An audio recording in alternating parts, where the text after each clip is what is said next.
All right, lady. Ooh, that's loud. You want to dial me down? What letter are you? K.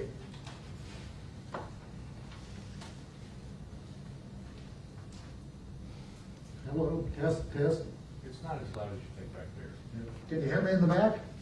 What? Do you want to hear me? All right, let's begin our meeting.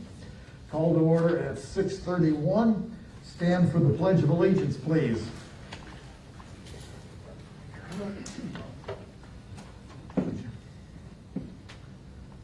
I pledge allegiance to the flag of the United States of America and to the republic for which it stands, one nation, under God, indivisible, with liberty and justice for all. Any conflict of interest statements to be turned in? None, John? No, we have something we need to discuss very quickly.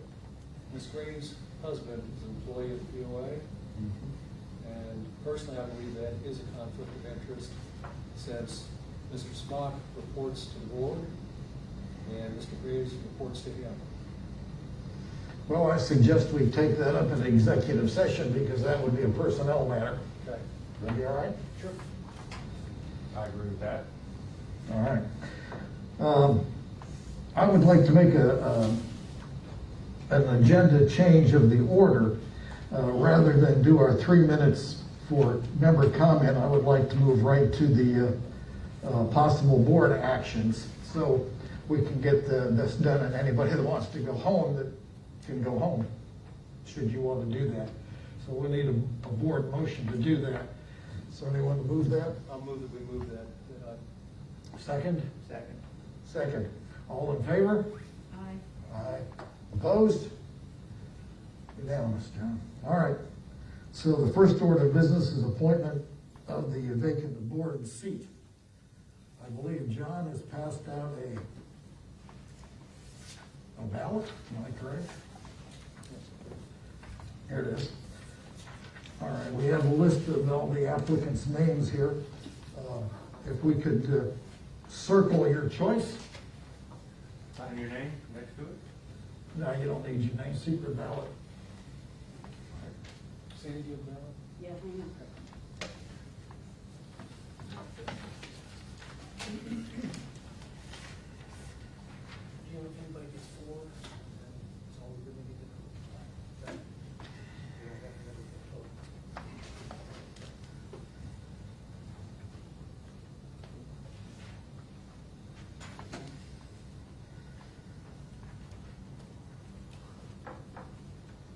Price Waterhouse here will tally the votes. Who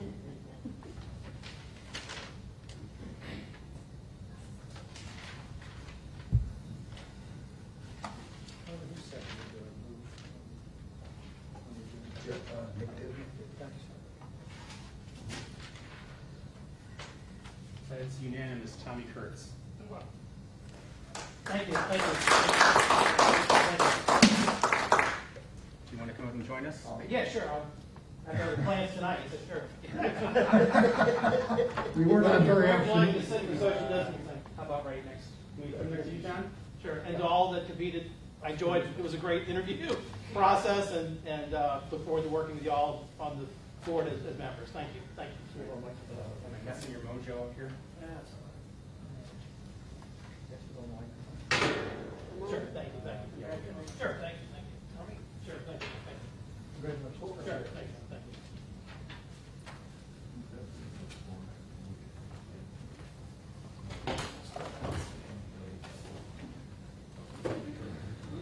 Board packet, sir. Okay. Thank you. Here's your microphone. Oh, you're acquainted with this. That's right. I sure am. Yeah. Thank you. Thank you.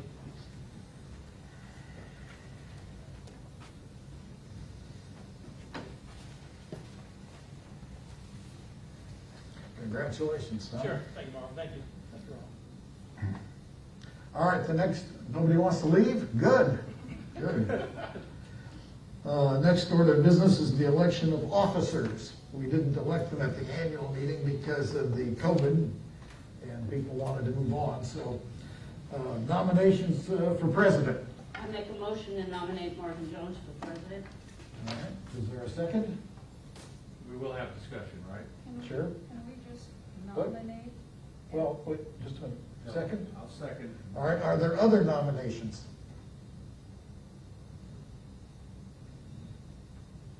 Discussion. I'll nominate myself. That's what I was gonna ask, does anybody else want to run? I nominate myself. All right. Second? I'll second. Okay, so we have two. Anybody else? Discussion? May I ask a point of order? Certainly.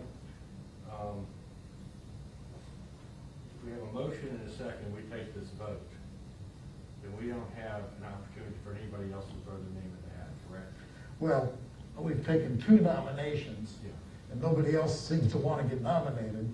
So you have some discussion, and then you can vote probably on the first nomination and then move to the second. Or we can do it until we have a secret ballot. You can do that too. I think that'd be a good idea.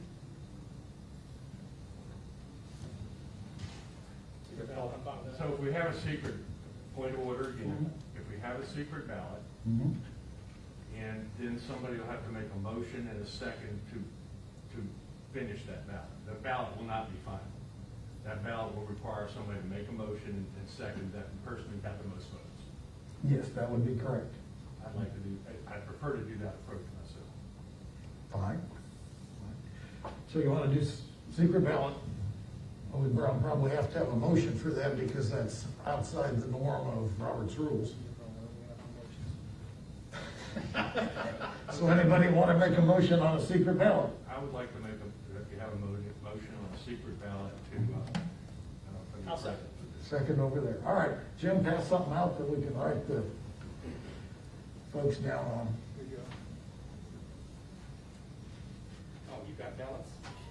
Oh, never mind. These come prepared. Secretaries are supposed to take care of this. You're delegating beautifully. Thank you.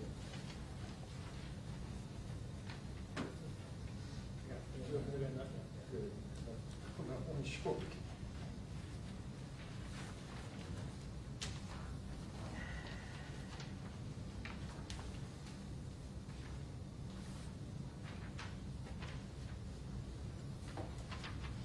Who seconded the, Dan's motion? I did. Tommy did.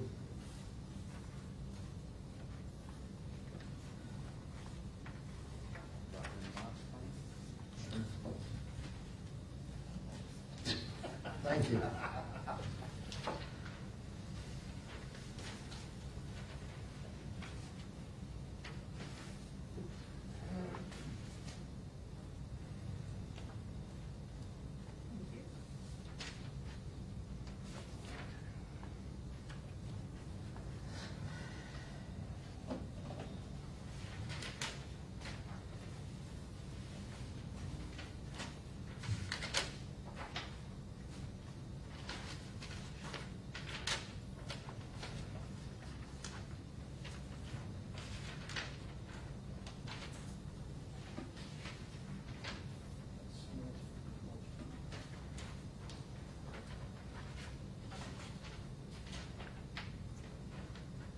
Do I have all ballots? Should have seven, should have seven. 7.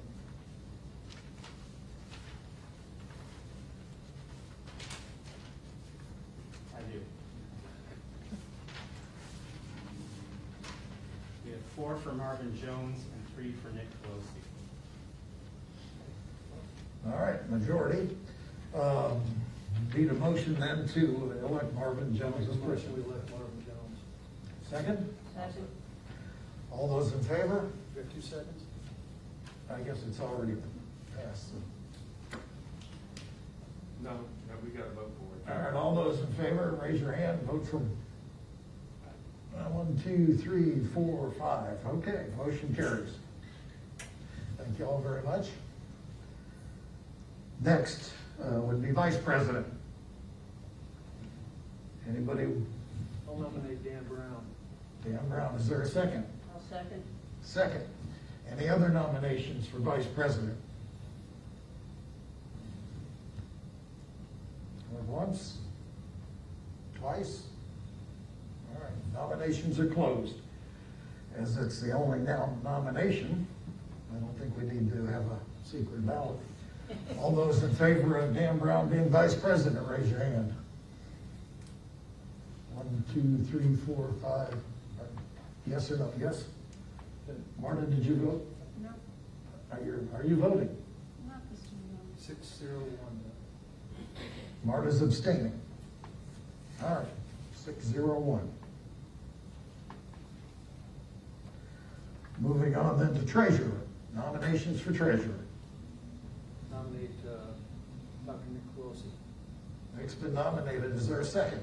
I'll second. Second. Anybody else want to be nominated for treasurer?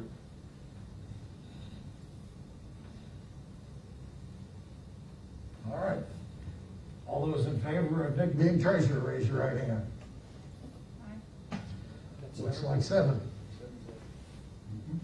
Next, we have a secretary. I'd like to nominate John Weiss. John Weiss. Second. Second.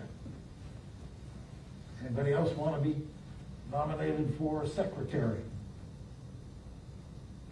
Going once, twice? Can I beg somebody else to take? You can. You've heard that we're good. I don't think you can pay somebody to take it even.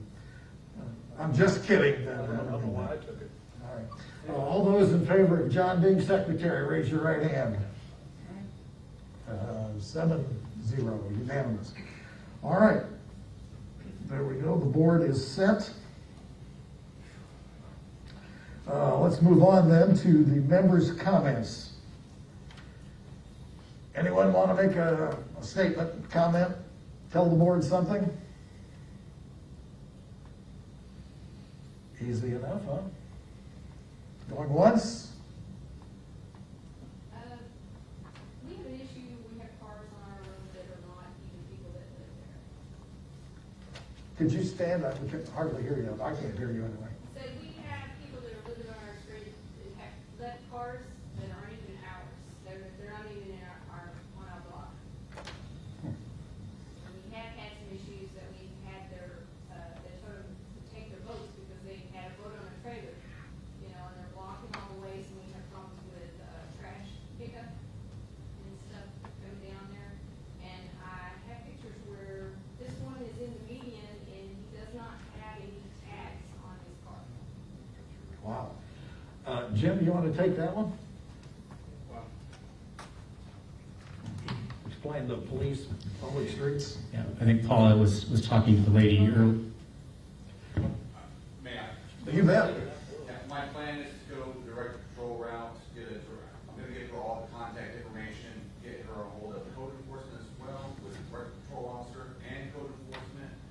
I hope we have a remedy or some sort of solution within 30 days. And I'll give that all to you, write it down right now. Perfect. Good. Good job, sir. Other comments, questions, answers? What about Airbnbs in the neighborhood? We've got one that they have people weekly coming and staying at this house. Okay. And we know it was on the internet. We're going to be addressing that very issue tonight under, is it new business? Yes. Well, actually, it'll be under my report. Under Jim's report, yeah. Okay, we'll get to it. It's on the agenda here. Anyone else? All right, moving on. President's comments. This is going to be a long meeting, so I'm going to take a pass on comments, and we'll discuss things as the agenda progresses through. You're welcome. Jim, your report. Good evening.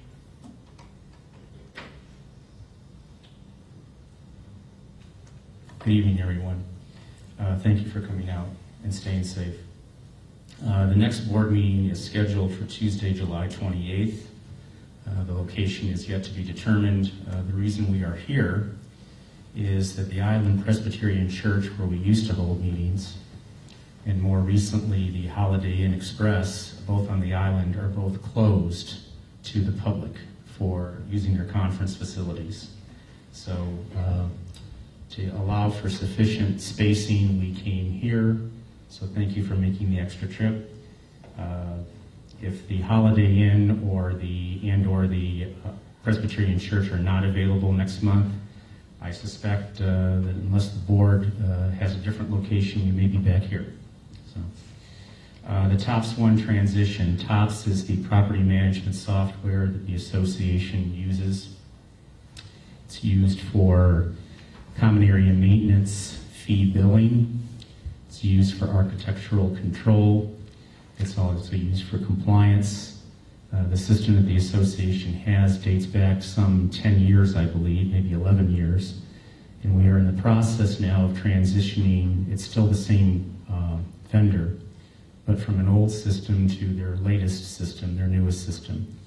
And having conference calls with them, we're looking at September 1 as a go-live date with the new TOPS. I think for most people, you probably won't notice much of a difference, with the exception that once we get into it, property owners will have what's available to them called a portal.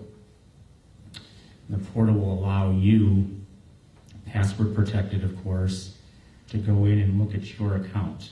So you'll be able to see monies paid, monies owing, if you have any architectural control plans that have been submitted, you can look at that there. If you've received any letters for covenant violations, all that information will be there available to you.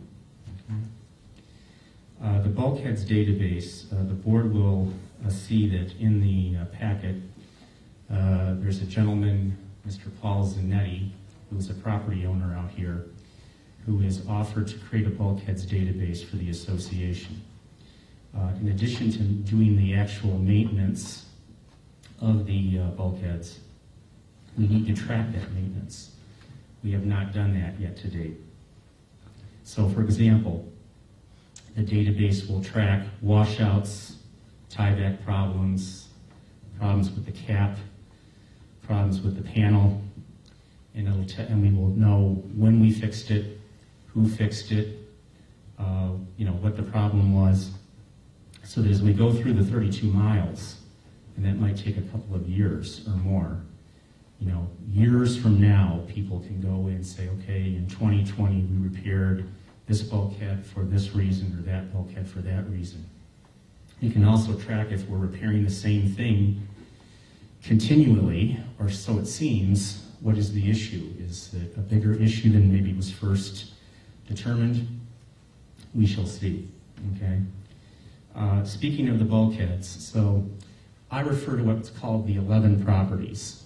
These are properties on Cayo Quintiles and Ala Entrada. Getting the engineer, no offense to any engineers out there, and the contractor, no offense to any contractors out there, together has proved a little bit difficult, okay? Today we were arguing over an inch below the mud line. I kid you not, okay? So, I hope we are close to getting a resolution between the engineer and the contractor so that we can begin addressing these 11 properties. These are properties that engineering has identified previously as having separation, other issues that, if not attended to, could become serious over time. I want to stress there's no immediate urgency, there's no immediate danger to fail, but it does need to be addressed. So I will keep the board apprised of the discussion between the engineer as our consultant and the contractor as to how this proceeds. I would like to add that the engineer had specified using something called a manta ray to hold back the panel in place. And the engineers out there will know what I'm talking about. It's called a manta ray because it looks just exactly like that, a manta ray. So the engineer had spec'd a particular size of manta ray. The contractor looked at the specs and said, it's too small. You need a bigger manta ray. You need a bigger boat, right?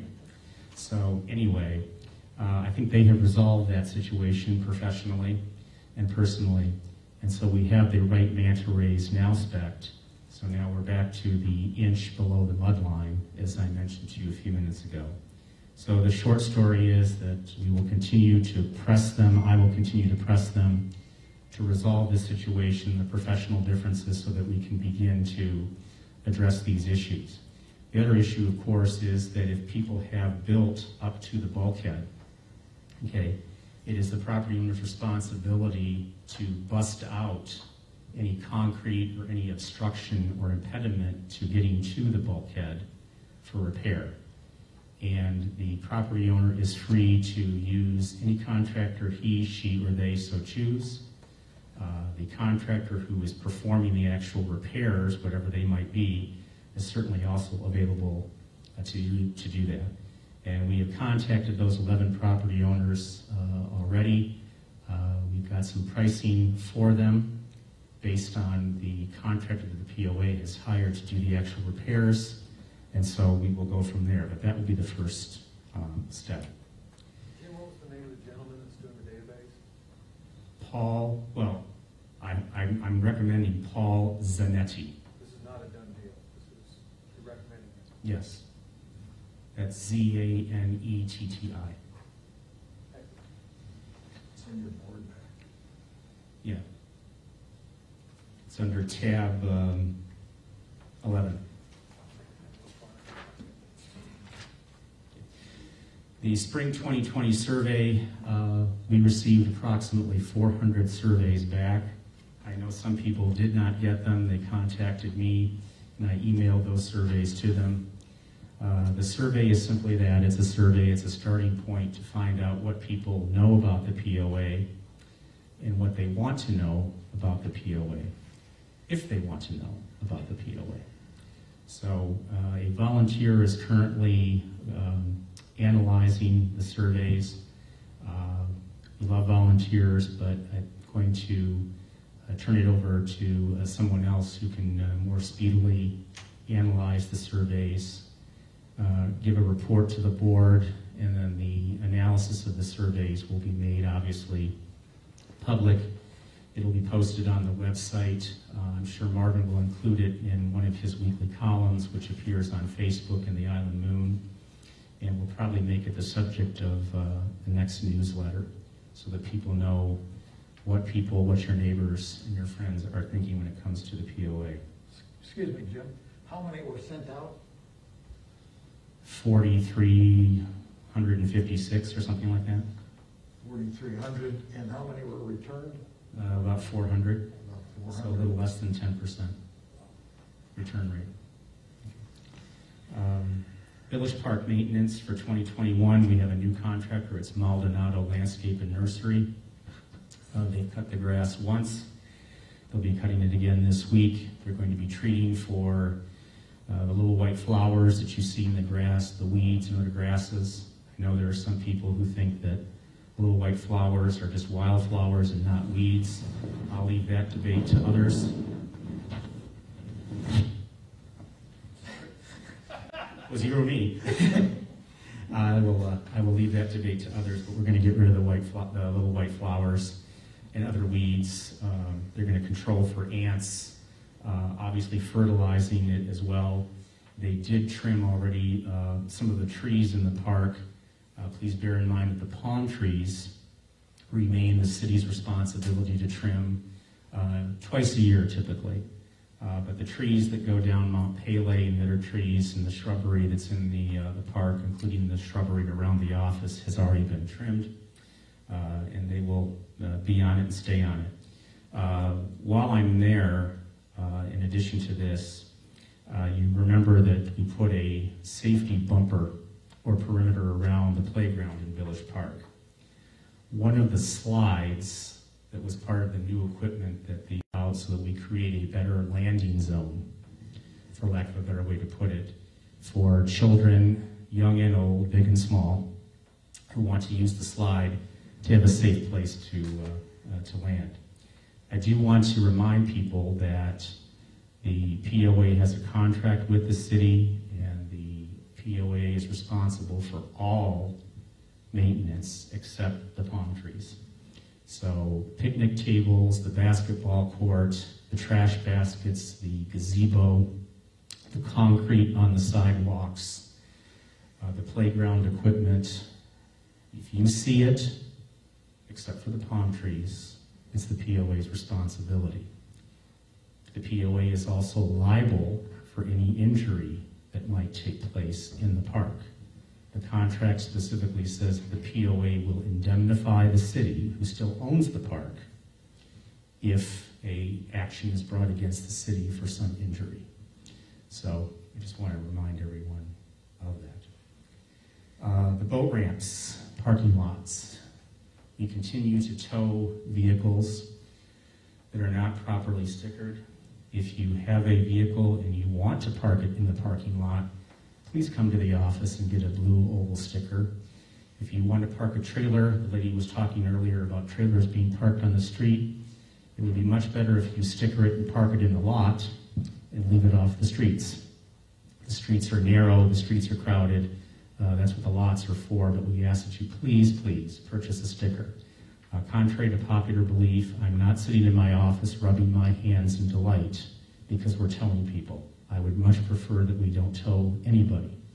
But the POA did not enforce for some time the rules that require stickers or permits to park in the lots.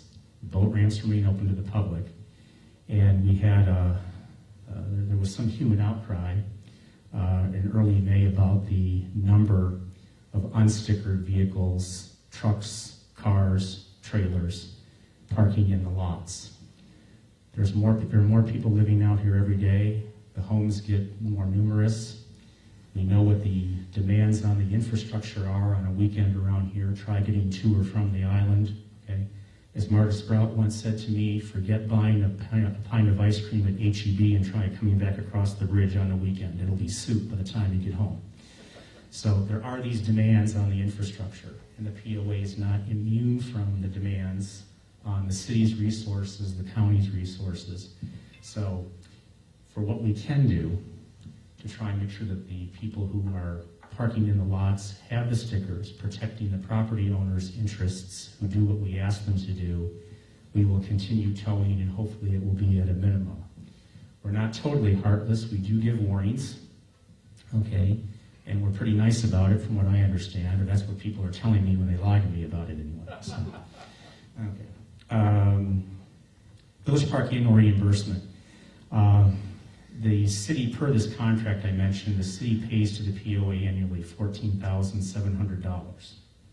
That is to defray the cost that the POA incurs in maintaining the park and all the things that go into that.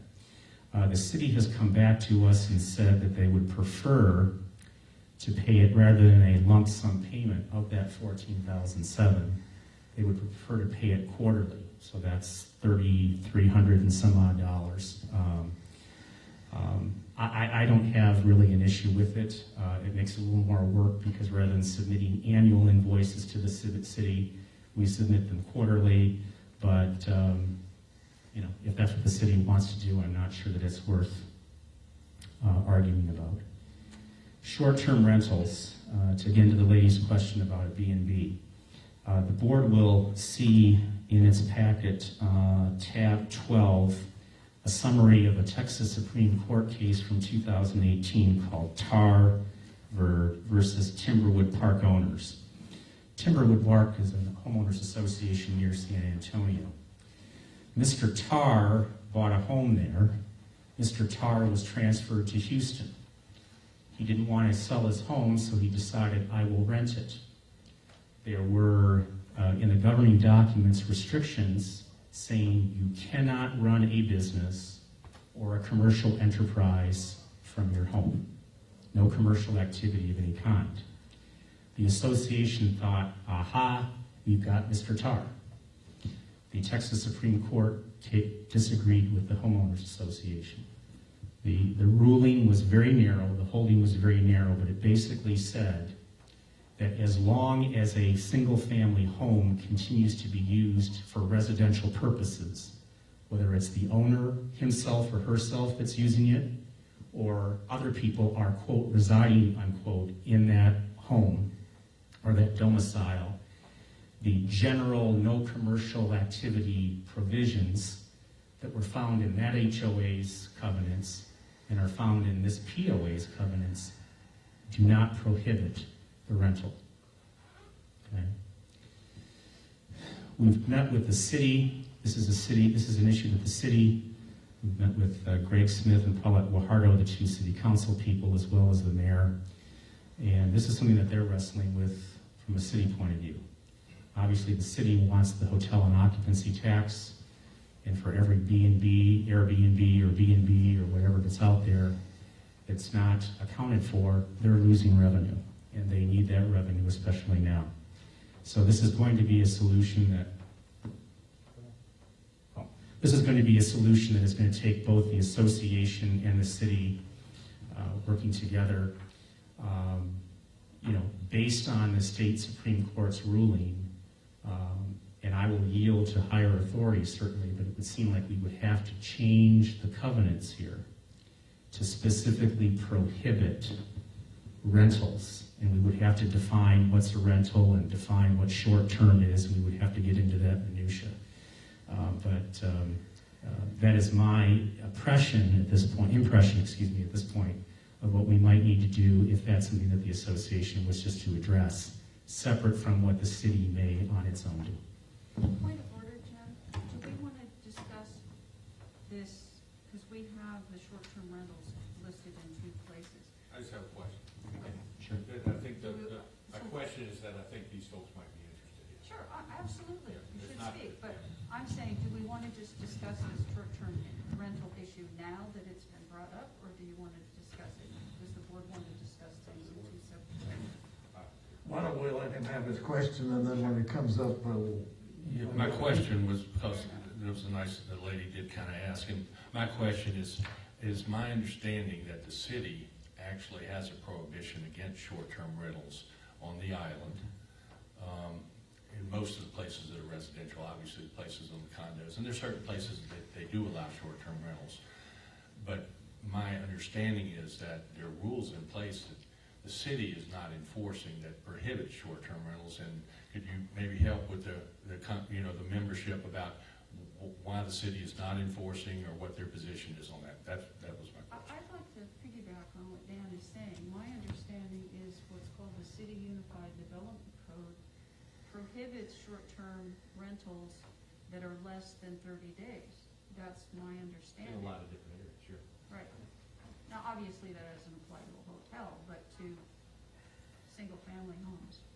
Well, I know that in conversation with council and the mayor, while they recognize that, I think like a lot of things, it's a matter of enforcement, right? And it's getting code enforcement, which the POA relies on for tall grass and junky vehicles and debris that's put onto vacant lots.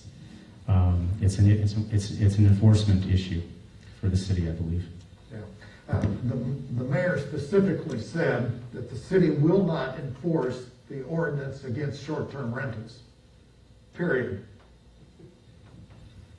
All right.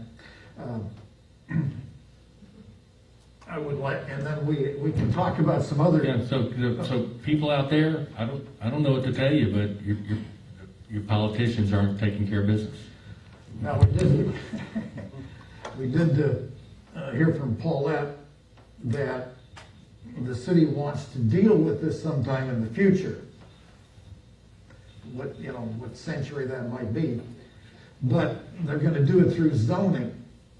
And they've asked us to draw up a map of the POA, might even include more than the POA, and submit it to the city, saying that this area should not be short-term rental, whereby the condos down by the beach and so on could be short-term rentals. So they're looking for us to help them organize their zoning, which they claim they would enforce, but if they can't enforce this, why can they enforce the zoning? So that's a project that we'll be looking at here in the near future to get this zoning map of the POA in place so we can submit it to them and to the Accc as well, and then lobby to get that done. All right, go ahead, Jim. Moving on to, for the board, item small I, the 2019 audit. So the audit continues. We owe a couple of things to the auditors that they requested late last week, so I'll be getting that to them probably tomorrow so that they can conclude the audit. Once the audit is concluded and is approved by the board, like financial statements that will be made available to the membership for review, and it will be published on the website, probably on Facebook as well. Record requests. The POA, every member has the right to request certain records of the POA, okay? That's not in question. But we have since April, for about 2 months now, been bombarded with record requests almost on a monthly basis. I know that's only 3 months, but it seems like 30 in some cases. It does take up time. It does cost the association money. And the association can only charge 10 cents per page copying reimbursement. Well, typically today we don't copy most things anymore. We just put them on a flash drive, or we put them in a zip file. It's all done electronically. So the board may wish to consider, and there's been some discussion with council about this, about adopting a policy that when a record request comes in, and we would need to log the time, obviously, that it takes to fulfill whatever the request might be, that the association charge for the time it takes to fulfill the record request in lieu of the 10 cents for copying, because as I said, we don't really copy anything anymore per se. That'll be something for the board to take up at some future point. All right. Any questions on Jim's report? Anyone? Nope. All right. Consent agenda. Secretary's report. Board meeting minutes. John? Are they acceptable? Anybody have any objections to them? Nope. Nope. Okay. Got 4 email motions to report. On 3/3 of this year, Dan Brown made a motion since 3 board members have expressed opposition to having a special board meeting to appoint a vacant director position. Would like the president to postpone the special election until after March 17th. Seconded by Carter Tate, passed 6-0. March 21st, 2 motions by Sandy Graves. I move that Flo Pena be appointed to the ACC, and I move to accept the board and insurance proposal and fund the purchase of the policies in the amount of $60,721. Seconded by Nick Colosi. Both passed 6-0. 331, Nick Colosi. I make the motion that PIPOA engage TOPS 1 at their proposed fees. Seconded by Sandy Graves. Motion was reworded to include spending up to $7,384 for initial fees and $2,428.50 for monthly charge. Reworded motion, seconded by Sandy Graves, passed 6-0. 2nd of June, Sandy Graves. I make the motion the Maldonado contract be accepted by the board and funded for 1 year in the amount of $44,962.87. Second by John Wise, passed 5-0. Dan Brown verbally agreed, but did not email his vote. All right. Any objections to any of that? Otherwise, it's accepted. All right. John, write down it's accepted. Got it. Consent agenda. Let's see. We're up to committee reports. Architectural Control Committee. Robert Prisky, Chair. Do I need a mic? Yeah. Okay, good. like the board to appoint Michael Hall to our ACC committee. I currently only have me and Mr. Bill Hibbs over here on our committee. We are down 3, which doesn't even give me a quorum, so I have a lot of permits that are sitting out there that aren't approved, and a lot of upset builders. We had a meet and greet last week, and 3 of you guys were there. Tommy wasn't on the board yet, so he wasn't invited, but 3 of y'all got to meet with Michael, and I think he'd be a great addition to our committee. Robert, this is the gentleman right here? This is Mr. Bill Hibbs. He's been on our committee for about a year, close? 6 months. 6 months, all right. Were you not also on the compliance committee with Alan Rickerson? Yes, sir. Okay, thank you, I know exactly who you are. How many openings will you have left? If you appoint Michael, I will have 2. Is there anybody in this room that might want to do it? You know, there is a gentleman out here, Mr. David right here. You guys all got to interview him today. He would be a great addition. Does anybody ask? And I have asked him, and he said, if you guys still like him, then yeah. All right. Anything else, sir? Can we vote on that and then we'll go to the others? Okay. Sure, we can do that. So we're nominating him also. I would like to nominate David also. David, do you want to do this? Begrudgingly, yes. Somebody ought to ask you first, don't you think? The draft. All right. Somebody make a motion then for Michael Hall. I'll make a motion. I'll second. Okay. Discussion? All those in favor of appointing Michael Hall to the ACC? Looks like 7. 7-0. All right. Anybody want to make another motion? I'll make a motion that we nominate David Heitzman to the ACC as well. I'll second it. Second. Discussion? Vote. All those in favor? 7-0. Congratulations, David. Thank you, David. Don't anybody say we can't be nimble. Very flexible. That'll teach you to show up. Secondly, back in February, our ACC, me and Heather put together a permit increase. Right now, I apologize, I don't have the numbers, but I know you guys have them in your binders. The permit fees are very, very low, and us as owners are paying for these builders to have their permits because we're putting a lot more manpower, a lot more paperwork into these permits than what the builders are paying.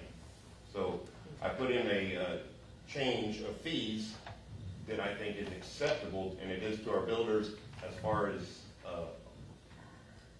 our POA also, because we should not have to pay for that. The builders should have to pay for those permit fees. All right, that's the tab number 13. Yes, it is. Discussion on when you get a look at them. So is this the one Heather talked about months and months ago? We reviewed it probably way back before you were even on the board, and it never got anywhere. But I see all the time that the staff is putting in at the POA, and Marvin has seen it as well, and that should not be paid for by our CAM fees. That should be paid for by the builders. I believe, if I may, Robert, I believe this was perhaps discussed at the January 8th, 2020 workshop between the ACC and some board members, then board members. So Robert, you're looking at new home construction, a non-refundable fee of $600. Excuse me. Instead of $500 with a $100 refund. Correct. Another thing we need to look at is all of our builders are paying with their credit cards. We're including those fees. And when we're refunding them their refund, we're sending them a check out versus crediting a credit card as well.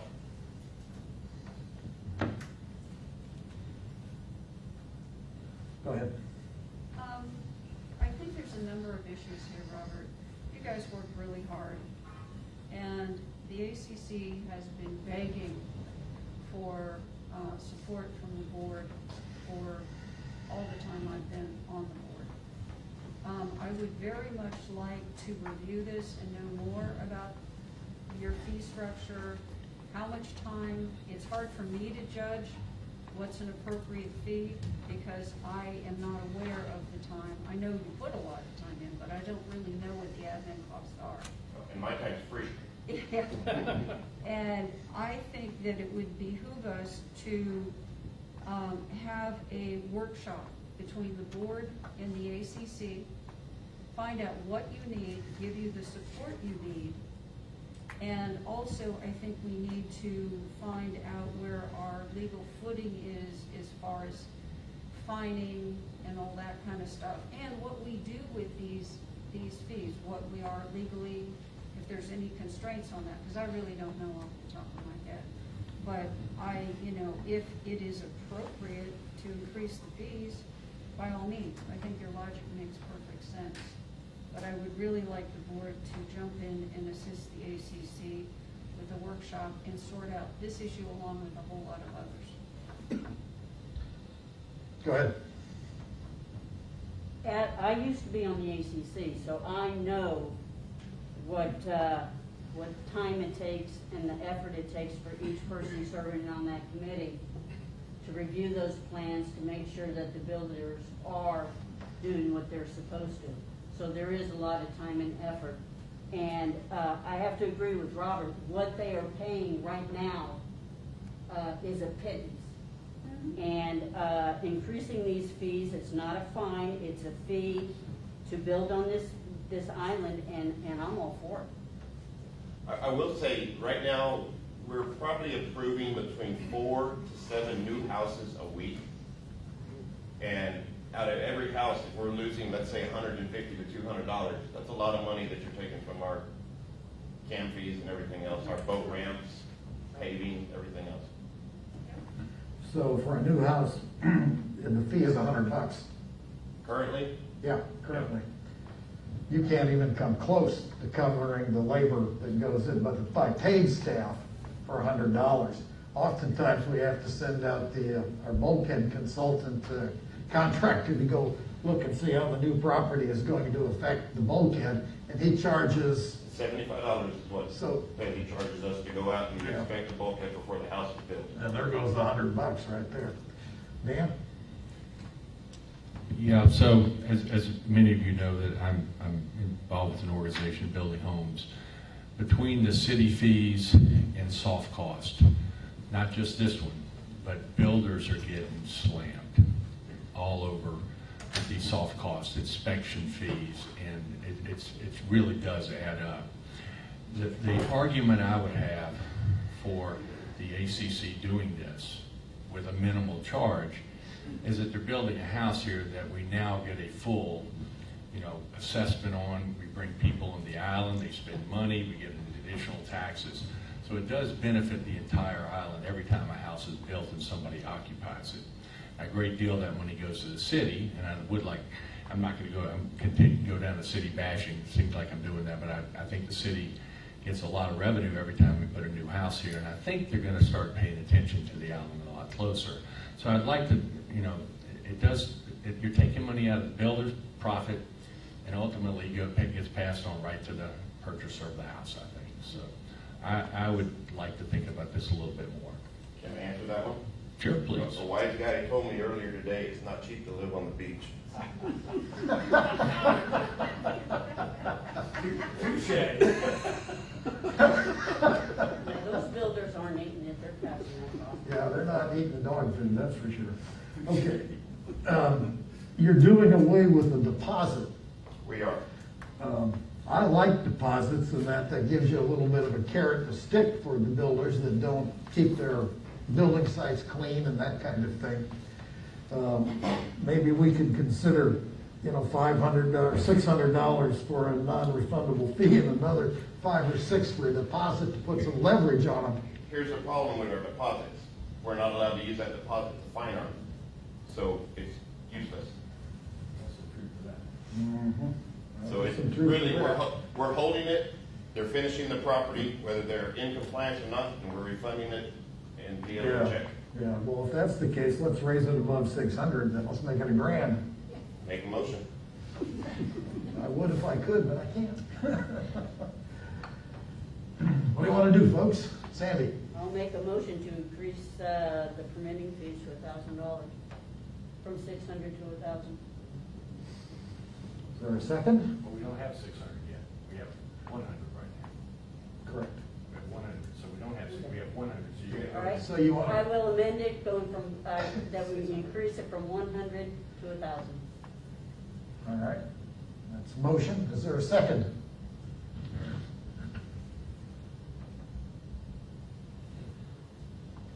I guess not. Sorry, Sandy. What's the legality of this, Marvin? Well, we can charge a fee for processing the application and monitoring the construction.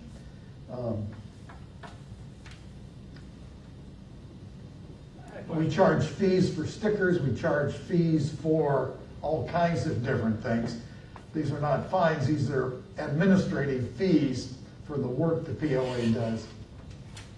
What are some other neighborhood groups do? Is there a fee, like Corpus General, that is charged? Yeah, Corpus What's the average? Christi charges a price per square foot, or no, it's not, it's a price per value, isn't it? And then you got the tap fee of $3,000, don't forget about Yeah. that one. But we just try and keep it simple, just a flat fee across the board. Can I have somebody else make a different motion? Well, I want to comment on something Dan said. Yes, when you build houses here, it helps the whole economy, of course, but the POA charges CAM fees by the square footage of the lot. So it doesn't matter if there's a house on it or weeds on it. I agree. We don't get any more money. It's not like the city where the tax value goes up when you put a house on an empty lot. So we either get it up front or we don't get it at all for the processing of the applications and that kind of things. All right, sir. My only comment to what you said is, we're not broke. We got plenty, we do have good cash flow, as we'll see in the treasurer's report, we're making good revenue. I think at this point, bringing additional folks on the island is important, and we're financially in ability to do it. I don't think we need to put that extra burden on the builders. That's just my opinion. Okay? Nick? A different topic. Your comment about the credit cards. Would we just charge a 3% fee if you pay with a credit card? Things like today, with all due respect to the thing on the back room, I got my police alarm bill today, and it's due on Thursday in Irving, Texas. Well, the post office isn't going to make it, so I had to pay $1.50 to do it online, otherwise I would have been past my deadline. If you pay your property tax, they charge you 3%. How about putting a percentage? If you want to use a credit card, we tack 3% on it. Could do that. Jim, does that pose you any problem? So Dan has argued that point before. We are over in that category in the budget by, and candidly doing what you're suggesting would probably fix that overage in the budget as well. If it's not a major problem for Jim's bookkeeping, If that's. that covers our expenses that we're losing. On the credit card, yeah. Do we need a motion to do this, or for this implement? I think we can just implement that. That's an administrative thing Jim can do. We just adjust our application and put it on the application. With 3% for credit cards. All right, well, back to the main point of raising the fees. If there are no motions to adopt that, then I guess we'll have to recycle it for another night. I'd like more information. I want to get it done for him, but I'd like some more information. All right. It doesn't make any more, less or more work for y'all. It's just that you're trying to be considerate. I'm just trying to not help just of the cost. out our community, because I see the money funneling out. I got you. Thank you. All right, thank you. Thank you. Thank you, Robert.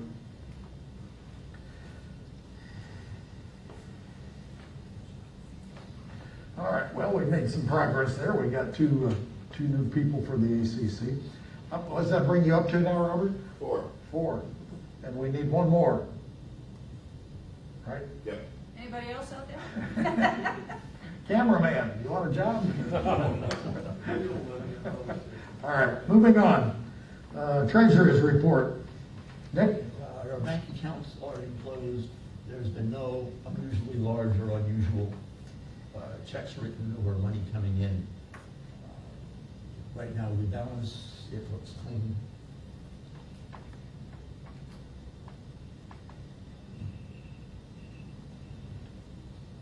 If your next point is the Herndon plant Oakley settlement. It's in your package. What happened is about 2 months ago, the Securities and Exchange Commission changed their interpretation of the 1941 ruling. And they applied it to over 200 financial houses around the countryside. In that it did not change the policy, they changed the way they interpreted it. And the decision was made that the investment houses would just accept the penalties because it would be more expensive to argue with it, and you're not going to win because you're applying to a federal court to disagree with the federal agency. What it boils down to is they put about 23,000, I think, something like that, into our account. That under the new ruling, that we should have received that. They also paid a huge amount of almost $300,000 in penalties, which doesn't affect us. So we didn't do anything. We got the money because they reinterpreted the law. And how long ago did that happen? When did they start that? I forget when the Securities Exchange Commission filed a complaint. I think we got the money, what, 3 weeks ago, 2 weeks ago? Yes, and when you and I had a conversation about this, when we spoke with HBO, I thought Courtney Bechtel had said that it went back some number of years, that's the penalties. Yeah, it went back. In 2009? Well, it was 2009 because at that time we had a lot of, this was a ruling on corporate mutual funds. And we had a lot of mutual funds in 2009 that when I took over as the treasurer, people that were advising me said, don't do that. But so this is money that paid from us from 2009 up until when I took over as treasurer, 2017-18. May I expound upon what you say just a little bit? Sure. So it's the administrative fees associated with mutual funds where they actually received these administrative fees and they were not disclosed to us. And so they actually made money on the account. We always thought we paid them $10,000 a year. In effect, they made a lot more than that. So this was the penalty. This was the SEC saying you should have disclosed it to your client, and this is what you're going to be paid. I honestly am not sure. The letters in your packet, it went into a lot of legalese of exactly what it was. And we have to get Courtney on the phone. And they didn't claim either innocence or guilt. They just said, like you said, they decided it's cheaper to pay. Yeah, they got together, a group of the national level houses got together, should we fight it? And the decision is, what are you going to do? Argue through the Justice Department to say no to the Securities and Exchange Commission? You're never going to win. So they all pretty much said, just do it. And how much was it again? I think 23,000 it's in here. 21,548.80. Thank you. All right. A windfall. Then we have the approval of the 4 financial statements, February, March, April, May. So there was an error in March and April. I think I notified you about it. Yes. It was 20-some odd thousand. 15,000. Yeah, okay, some number like that. And it was for March and April. And I did take the liberty of calling Jeff, and what it was dividends that we received that he forgot about. He didn't put it on the balance sheet. So it's actually more income, and then it flowed, and it was fixed in May. So the May statement is absolutely correct, but the March and April statement are off by that amount of money. And if anybody needs the email from him, I can certainly send it to you, but it's no harm, no foul. He just made a slight mistake. Would you want to make some sort of a comment, not you necessarily, but I mean for the books? I'll send you the email. No, I'm not questioning that. I'm saying to say that we accept them as they have been corrected. That's a good idea. Out of those 2 months. That's a very good idea. That sounds like the easiest way of doing it than redoing it. All right.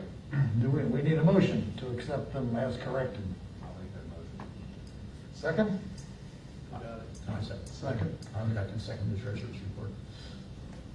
Yeah, what, John seconded it. Discussion.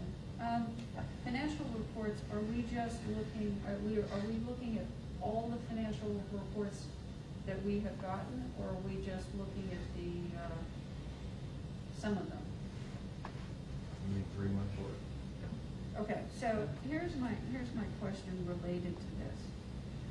We have a financial report that shows us how we're doing, our actual fees compared to what our budgeted amounts are.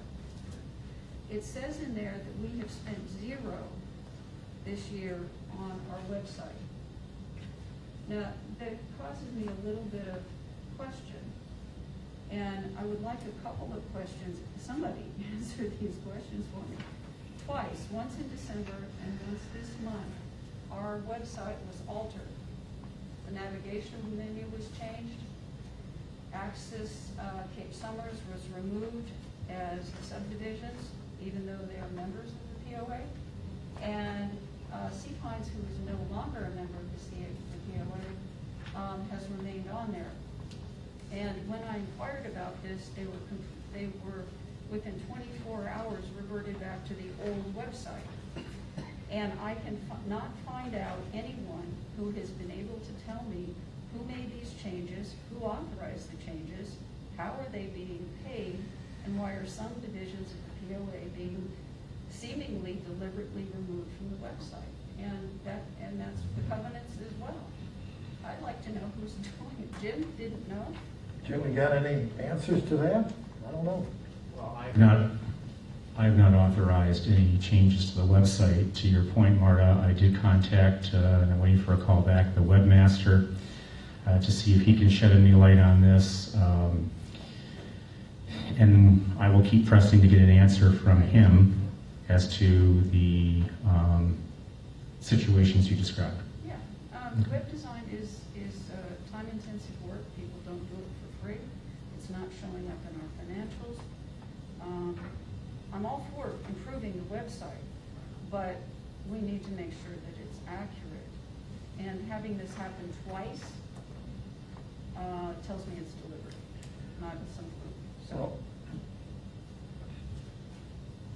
If the web is being altered and it isn't our web person doing it, that's pretty concerning.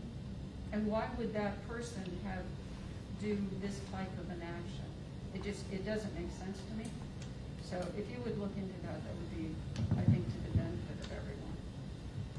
Yeah, good catch. I'm trying. To stay on topic with the financial statements, through May, 42% expenses. So anything over 42% expenses is an over budget item, just for illustrative purposes. So there are a couple that stand out, but I do have a question, and it is related to exactly what Marty just said. One of my questions was, we have a budget for website expense of $6,000 and we have $0 spent. So what I heard you saying, wouldn't we have expected to spend some money somewhere between now and May 31st? And why isn't that categorized here? Right. So I guess that's just a question for the next meeting. But. And Dan, I have another question too. This bill.com, I admit I am new to these statements, but we have things that are clearly things like Padre Landscapes that would come out of our operational budget, but then we also have stuff in here that is clearly indicative of deposit refunds that should be coming out of the builder's fund, and they're all jumbled together. What is Bill.com? Is that the credit card? No, That's our pay account. A while ago. Oh, that's our pay account through the That's our pay bank. account. Okay. So what Bill.com is, do you want to jump in? Oh, I thought you were waving at me. No. When we get an invoice, Jim sends it to the CPA. That he superficially approves it. It goes to the CPA, who feeds it into this company called Bill.com. Then that is published. Who's it for, what's it for, and the amount. That is then sent to Marvin, Jim, and me three of us have to approve it. And that approval is seen by Jeff, who then says, he tells Bill.com to pay it electronically. So who categorizes it? Who categorizes the expense? For example, suppose we paid a web service company. Who would categorize that and go into this expense category? If I may, Jeff actually categorizes each invoice. So for example, we got an invoice today from Tabitha Bright, who does work in Village Park, canal ends, etc. That goes to common area maintenance, and so he will, when we get the invoice image prior to approval, it will say common area maintenance. To Marta's point about monies coming from the operating account to Padre Landscapes or to John Pezzi, or the $350 or $500 builder deposit refunds to the builders or the contractors, you know, Bill.com does pay out of the two accounts, just like when the association was printing checks, it paid out of the two accounts. Now, can I go into Bill.com and get a clearer picture, perhaps, of that? I'm sure I can. That would be a wonderful thing, because right now, you look at the bank statements and you get deposit, remote deposit, check numbers. You have no idea what that money's for. Then you go into Bill.com, and we used to be able to see the check, what account, who it went to, what account it came out of, how it was categorized, so we had some sense what the bill was for. I cannot make heads or tails out of that. And if we could maybe fine tune a little bit, so we have that information, that would be wonderful. And I don't know whether it shows up in May or June, but we did have a problem where the CPA accidentally and inadvertently paid builder refunds out of the general operating account. And then we had to reverse that. It was about $19,000 that went back from the operating account to the builder account where it belonged. So that was a human error on behalf of the CPA, pushed the wrong button, make a long story short. It was caught immediately by Jim as he looked at the bank statements every day in the bill pay. So maybe that's what you're seeing, some of that, I don't know. I don't know whether that happened in May or June, but we had to go back and undo it. But if you'll look into all that, Jim, and let's get it on the agenda for next time and sort it out. The last item is the builder deposit account. And this is the... We didn't finish. Oh, I'm sorry. Yes, we had a motion and a second, but that was a discussion of it. That's who passed. We have not voted on the corrected financial statements. Any other discussion? Should we vote on it? Let's go. All right, all those in favor of accepting the corrected financial statements? Aye. Aye. 7. All right. Now, Up to now. Builder deposit. With this, we've been kicking this can down the road for over a year. And Jim and I sat down and we talked to Jeff Smith on what to do with the money. One choice was just to pick an amount of money and send it. This is the unclaimed builder's deposits of sending it back. And I didn't like that idea, because just sending them a check that we estimated is just asking them to look at us too closely. So instead, I asked Jeff to sit down along with, I think it was Russell made the other, Russell made the initial list, so that he is determined of exactly who we know we owe money to. Therefore, the rest of it is unclaimed. I said, let us send that amount. Let's claim it as income, pay taxes, and hopefully they'll take it and just be quiet and accept it. He wrote it up and talked to the two of us and wanted to send it and have the attorney look at it before we submit it. So that's where it is, unless something changed as of today, Jim. If I may just elaborate, so I had asked, Nick and I had asked GSM or Jeff Smith to give us an opinion letter as to how to properly address the unclaimed builder deposit account, or BDA for short. On our form that people fill out for the ACC, it does say in the body of the form that a builder must claim his, her, their refund within 2 years of submitting that application. All right. So Jeff said, okay, that's fine. And to Nick's point, Jeff said, I would, being Jeff, run this by your legal folks to make sure that that 2 years from a legal point of view is accurate, is reasonable, etc. And so you are correct. We are waiting for the Cagle Law Firm to opine on that from the legal point of view. I think it just went to legal at the end of last week or something. When I talked with Jeff last week, yes. Yeah, the last time I talked Yes. to Jeff, it was Friday. Yes. Dan? So is the argument that after 2 years is our money, or do we have to estimate it to the state? That's what we want to ask. As I understand it, in 2 years, they no longer can get it back. So is it there unclaimed or not? That's a very good point, and that's what we want an answer for. Because we have money that we know is way past 2 years. Years and years. Years and years and years. So, good question. That's what we sent it to them. Marcia? Yes, for the sake of the members and people in the audience and our newer members on the board, this is a situation we inherited. There's no paper trail to know where some of these unclaimed funds had come from. The idea is a builder submits a deposit and a certain portion of that goes back to them when the project is finished. That didn't happen. Bill's nodding. He knows exactly what we're talking about here. And Nita J-Rowe, our previous CPA, said that we were required by law to turn those funds over to the state. There may be another option for us that's legal, sound, secure, and we need to find out what it is, because that's been sitting there far too long and we need to resolve that. That's what we're doing, is that I wanted to know that, can we call it income and taxes or not? Right. Well, we have to do something, because I wanted to make a decision before the state notices.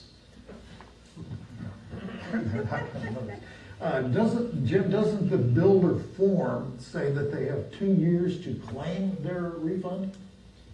Yes, that was. We were just, That's what you just said. yeah, that we were just mentioning that it does say in the body of the form 2 years.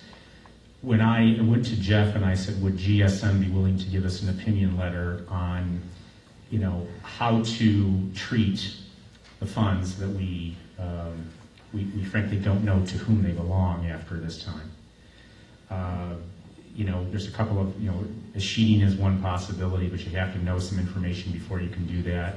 Or you treat it as income not earned in the ordinary course, and you pay the income tax on that, whatever that is. I wanted a written opinion from the CPA as to all the options, and is there a recommended option for a POA to follow. In the course of that, Jeff asked to see the form, which I sent him. He said 2 years. He said run it by legal. So yes, that is in the form. How much money are we talking about here? What, Dan? How much money are we talking about here? 10,000, 40? 50,000? About 30 to 40 someplace. And the thing is that we were given opinions, and I said, I'm not sticking my neck out on a verbal opinion on anything. I wanted it in writing. There's another way to look at this. If the builder had the opportunity to seek his refund and doesn't, he has then forfeited that amount of money. And so that is something that you can probably keep, because he had the opportunity to claim his money. Did he forfeit it to us or to the state? To us. Yeah, That's but the as a question. nonprofit, That's the and question. That's the pay- question. Or even as a nonprofit, you can take the money and just pay tax on And it. since they knew they could take it and didn't take it, then my opinion is, well, then it's been forfeited to us. Absolutely. And that's income, and we just pay taxes. Okay. So we'll wait for the next That's board why- meeting to That's why I'm settle glad this. you're the treasurer, not me. Gosh, thanks a lot. Okay. Thank you, Nick. Anything else, Nick, from the treasurer's side? No, I think I have nothing to offer unless one of you have a better question. If not, I'm done. All right, number 10, old business project manager. Jim, you want to lead that one off? But the last board meeting, I believe it would have been the February meeting, the board authorized the association to seek resumes for a project manager. The project manager has been called the project manager, has also been referred to euphemistically as the bulkheads are. This goes back to some of the things I was mentioning earlier in my report. So we've received 4 resumes. Marvin and I have looked at them, and there are just issues with the resumes, without getting into more specifics. There is a gentleman who initially came to the POA to complain about something. We sat down and talked, and he has a construction mechanical, if you will, background. And so he submitted a resume to me late last week, Friday, no, actually it was Saturday morning, as I remember getting it. So I will review that. It is something that we may want to open up again, given the paucity, if you will, of 4 resumes coming in, to see if we can get, perhaps Mr. Heitzman would like to do double duty. Couldn't pay me enough. You're really saying yes, but you're looking at me at a 90-degree angle, so no means yes, right? No means no. No means no. Okay. No, I'm not going to go. Never mind. I won't go there. Anyway, so that's an option. There's no question that we do not have. Well, we can go a couple of ways. You could pay an engineer to be our consultant and be a project manager that way. That's going to be extremely expensive. Okay. Or we can open it up again. We can see if we can get some interested party, not David Heitzman, to throw her hat in the ring and see what we might be able to do that way. But it's something that we need to do. And here's the idea. We're looking for someone, if you're listening out there, that can walk the 32 miles of bulkheads and poke and prod and measure.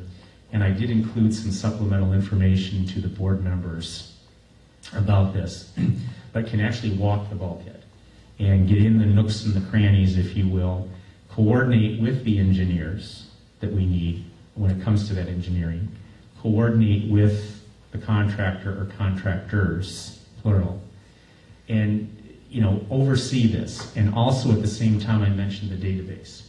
So feed the information into the database, or at least present the information that in turn one of the staff can feed into the database, so that we are consistent, we are congruent across the board.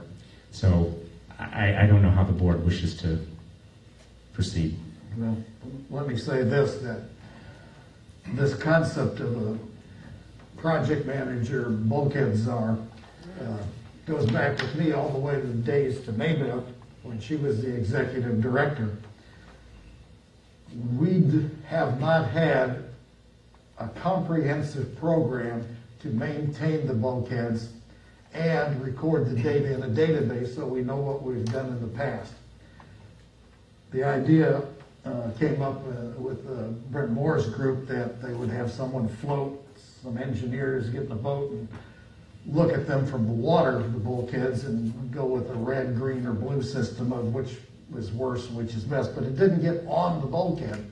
And things you have to look for, you have to inspect the cap itself, that's the cement over the top of it, for cracks and so on. The water gets in there, and then the bulkhead will kick out, and now you've got an even bigger problem. Something called washouts are behind the bulkhead on the land side, where the sand is seeped out of the seam of the bulkhead wall. Water builds up there back there, puts pressure on it, pushes it out.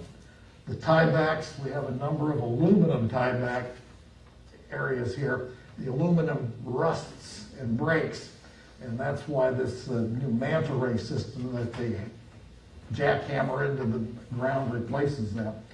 And also something that Carter Tate was keen on is the idea of measuring. Carter was on the board some time ago, and he took a special interest in bulkheads. Measuring the sand in front and the water side of the bulkhead to see how deep it is. You need so much sand backfilling the water side of the bulkhead to give it strength along with the tieback on the other side. We have areas where there is no sand on the water side of the bulkhead. It goes all the way down to the mud line, nothing. And that causes the thing to bend and break. So the idea is to have someone do these kinds of inspections, work with the vendor, the contractor, to see to it that the repairs are scheduled timely, check the repairs to see they're done properly, see to it that he gets paid the right amount of money, and so on. So it's sort of all things bulkhead. In the spare time, if there is such a thing, he could be looking at the boat ramp parking lots to decide if they needed to be paved. We would really I would like to see, and I think the board's in agreement on this, we've talked before, building some better docking facilities around our boat ramps, which now it's fairly challenging to get off your boat on your boat because the thing's only about that wide, and so on. So I don't know that we have someone we can hire today, but in the near future, when our database is ready to go, I think we should get somebody on board to do that. Dan? So Paul Zanetti, we have not hired this Paul yet, have we? That's correct. No, we have not. Okay, so in theory, Paul will set up a good database to work it out. Mm-hmm. We'll have our bulkhead inspector, bulkhead czar, do the walkthrough, and then he will feed information to Mr. Zanetti for inclusion into the bulkhead database. No, Mr. Zanetti just builds the database. He's a programmer. The czar puts the data into the database. Or we could have a staff person enter it, depending on the bulkhead czar's computer abilities, if you will.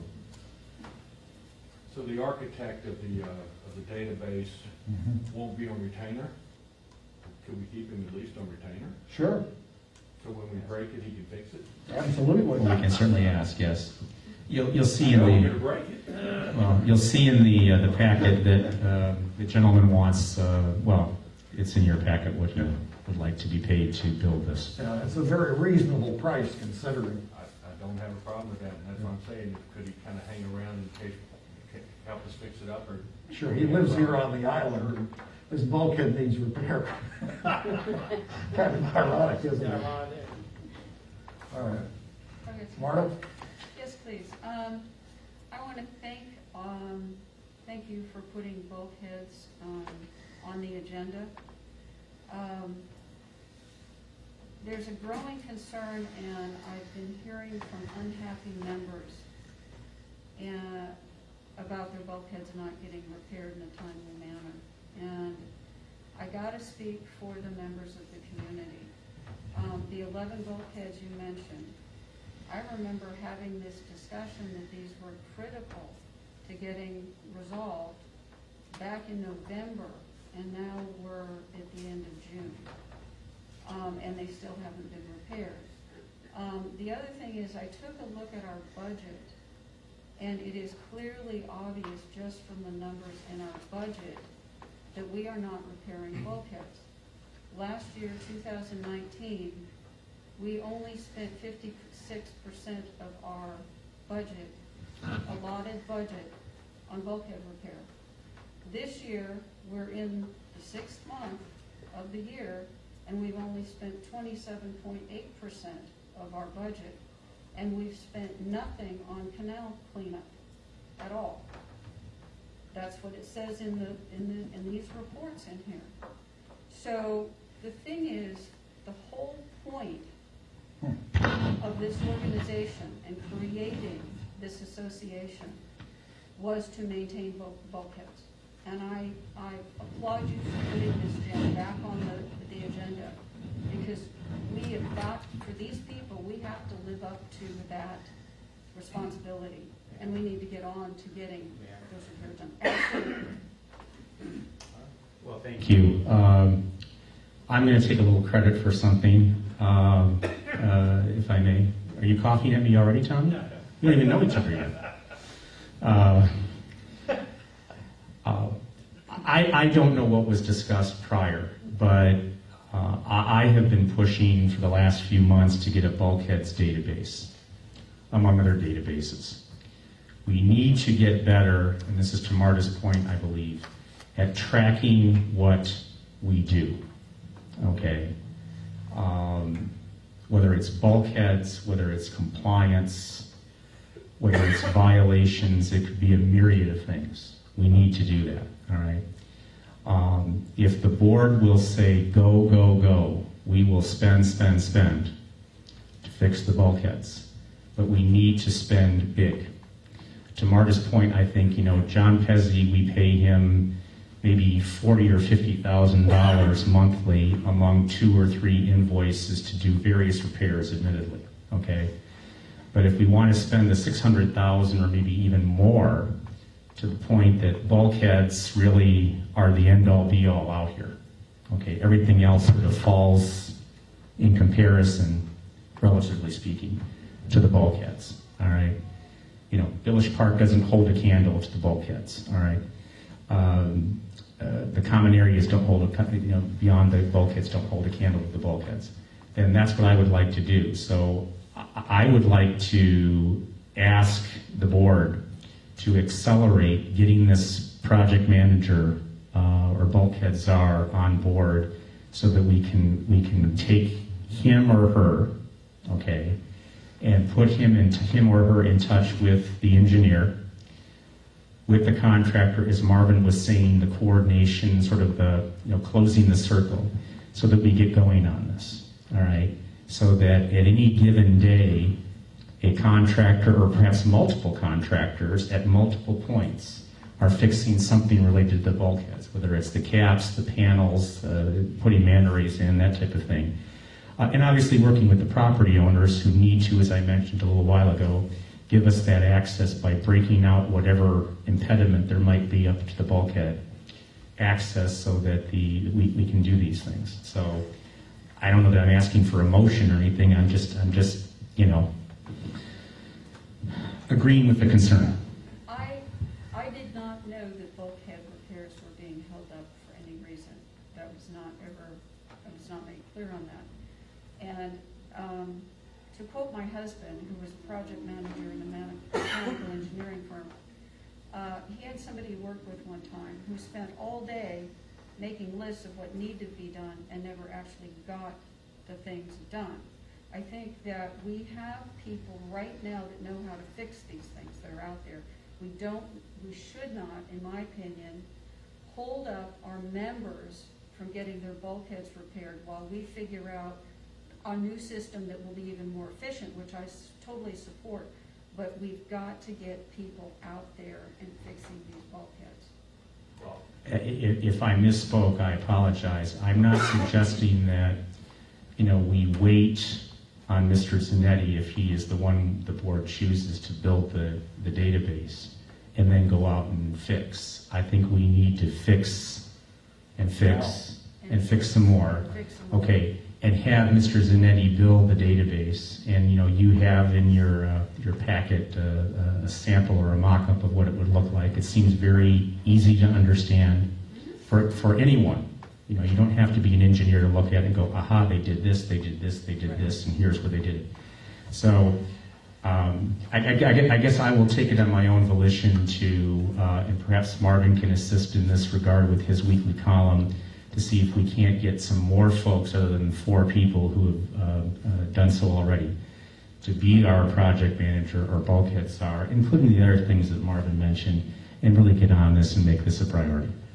Pam?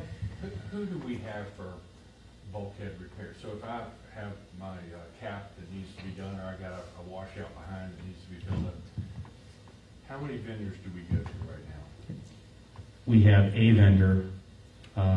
I have interviewed a different vendor, a second vendor out of Rockport. Marvin and I had a conference call with this person, I don't know, 3 weeks ago, 4 weeks ago, something like that. And they have some systems different than what we are currently using that they have used in other areas. I think they've used it's a venting type system. So imagine a circle with slits in it like a vent that is basically just shoved in the side of the bulkhead. They've used this in Florida, and I don't pertain to know all the technical aspects of it. So, my point is having one vendor having that much power and purchasing power, that is a formula for getting taken advantage of. Well, yeah.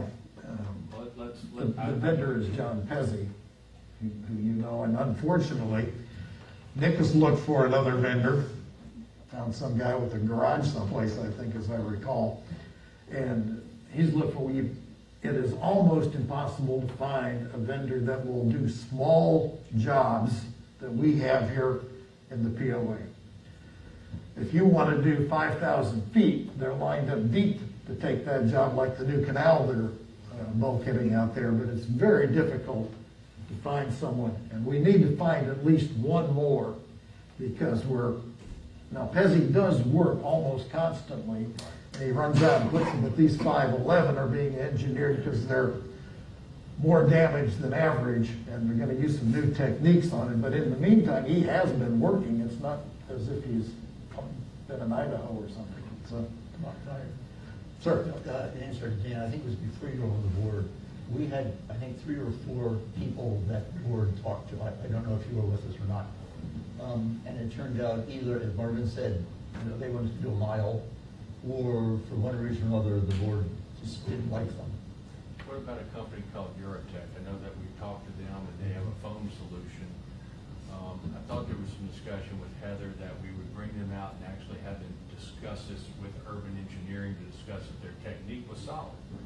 And they were interested in doing that, but we never made any progress on that. Because Pezzi's approach is by putting screens in. I've had it done at my house. I'm sure it's going to work just fine. But there's another approach that maybe Eurotech, and of course Mr. Pezzi doesn't think that's a good approach because he didn't do it. I don't know if that's true or not. But it would be nice to have them. They do all the work out in Port A and all that. It might be something to bring them in, talk to the group, and let urban engineering see what they think. Yeah, that's already been done. Oh, I didn't know that. Oh, yeah. Urban engineering has talked with Eurotech. In fact, they recommended them for certain types of fixes. Okay. The argument between engineer and repair guy is that if you foam shut the seam, the water can't get in and it can't get out. It's locked behind. That's what he told me too. The other, that's the engineering side of it. The repair side of it is you put the screen in where water can flow. Now, I've seen spots where Pezzi has actually used foam when the gap is too big for the screen to handle. So we're kind of stuck in the middle of contractor versus engineer, and I think they're just about ready to say, we quit arguing and let's go build something, I hope. So we might have 2 vendors? Well, Eurotech only does foam on the seams and other gaps. They do not repair the bulkheads per se. Okay, I got it. How about the Rockport vendor you mentioned? The Rockport vendor, Jim's dealing with that. Okay, so there's a possibility of 2. yes. I just want to say that I know that it is very difficult to find a vendor that will do these small jobs. I oh my gosh, 18 months ago, called every single vendor I could find. And if you had a mile or 2 to do, they're all over it. If you had 1 bulkhead here, 1 there, 3 there, they had no, like absolutely none. Mm-hmm. And that's a serious problem. Fair enough. You know, and there's a bunch of challenges we have with our bulkheads. Before Dan and some others were on the board, Prisky will remember this one, Robert. Remember bringing ShoreGuard, the manufacturer rep, out to talk with you? One of the startling things, and I know this is very popular, there's ShoreGuard style bulkhead material, because we see that sheeting everywhere. But one of the things the rep from the manufacturer said when I asked, can it be repaired if there is some sort of damage to it? I don't know what it would take, what kind of forces or PSI or whatever it would take to break a bulkhead like that. But can it be repaired? Because these are all tongue and groove. One fits into the next, fits into the next. And he said, no, they can't. You have to tear out the entire section to fix it. And he said the radius turn you can't make a radius turn on some of these dead-end canals because it can't turn that tightly through that. So there are a lot of challenges, and I'm just asking us to start being proactive on this and getting a vigorous bulkhead repair program in place and get these things repaired, because our bulkheads are old, and I think it's like having a car. You don't take care of it, it's going to break down when it's the worst time possible. Could we go ahead with the database and get that approved to get it start being built? It takes about 4 or 5 weeks to build the thing. You gotta beta test it, what have you. Anybody want to make a motion to start with the database? Mr. Zanetti? Mr. Zanetti. I'll make a motion. Whatever. Make your motion. Tommy makes the motion, all right? Is there a second? Second. Oh, we should have left it hanging just for fun. Thanks, Dan. Welcome to the new guy. All right, more discussion, or shall we vote? Let's move. All those in favor, bringing Mr. Zanetti and his database on board. All right, 7-0. There's a little progress. And we'll see if we can expedite finding the project manager. The idea of having this guy is he is all things bulkhead, full steam ahead, et cetera, et cetera. Right now, we just have a part-time person. Heather does that, plus the ACC, plus, and I think we could make a lot more progress if we had a dedicated person. All right. Anything else on old business? All right, number 11, new business, records requests. Have you want to say some more? No. All right. I do. Go ahead, Marta. I think there's some other things to be considered here.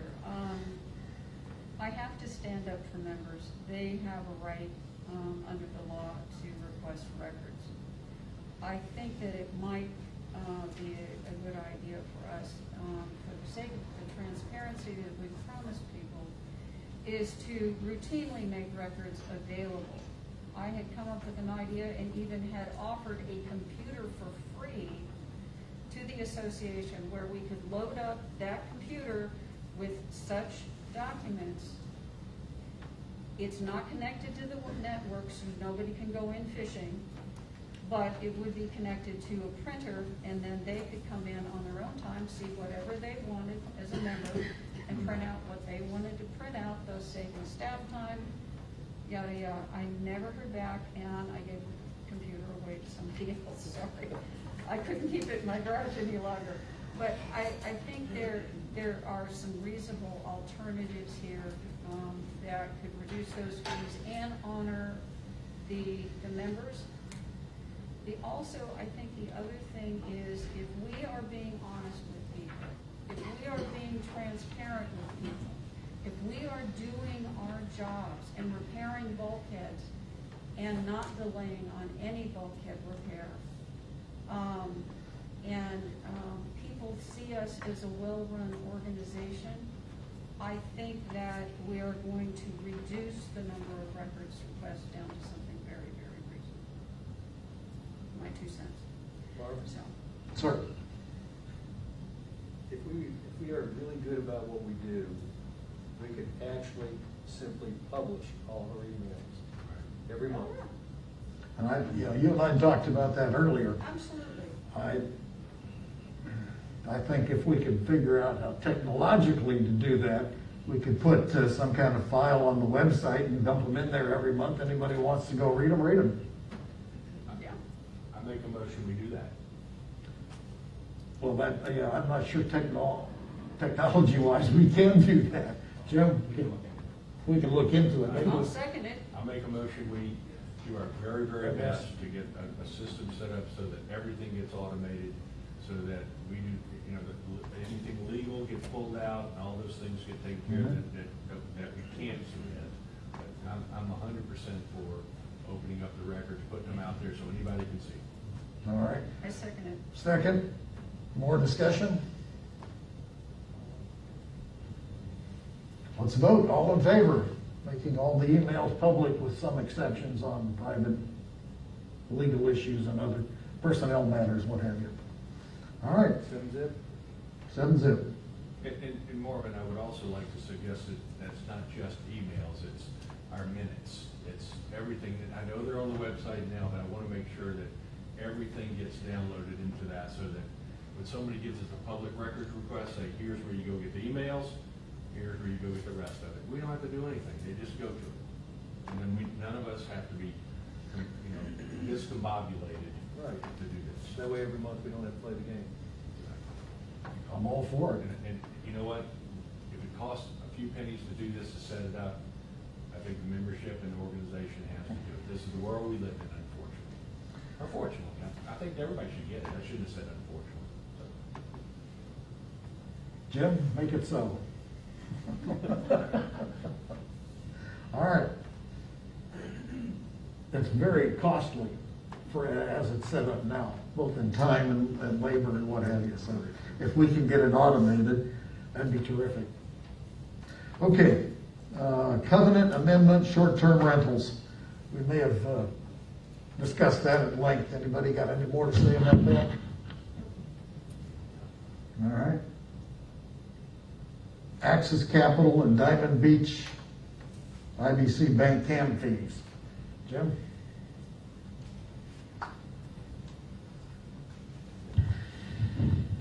We had a conversation with Charles Duffley, who is Access Capital's consultant on the new project that they are doing. Charles Duffley has told the POA that he was under the impression that when Cape Summer 1 and 2 and Commodore's Cove, Unit 2 in March, essentially changed out their covenants, where they removed the POA as the trustee and inserted themselves as the trustee. So that's part one of this. Mr. Duffley was under the impression that the Island Fairways Estates, where this new project is going in, had also, in their covenants, swapped out the POA for Access as the trustee. There is no information that we have that the Island Fairway Estates has indeed swapped out its trustee as Cape Summer 1 and 2 and Commodore Cove 2 did in March.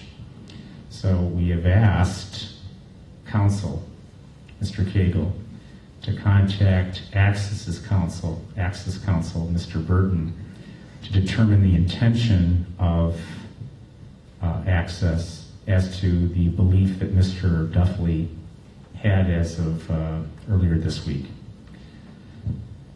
Important thing to note here, they are in a subdivision along with the German Bakery and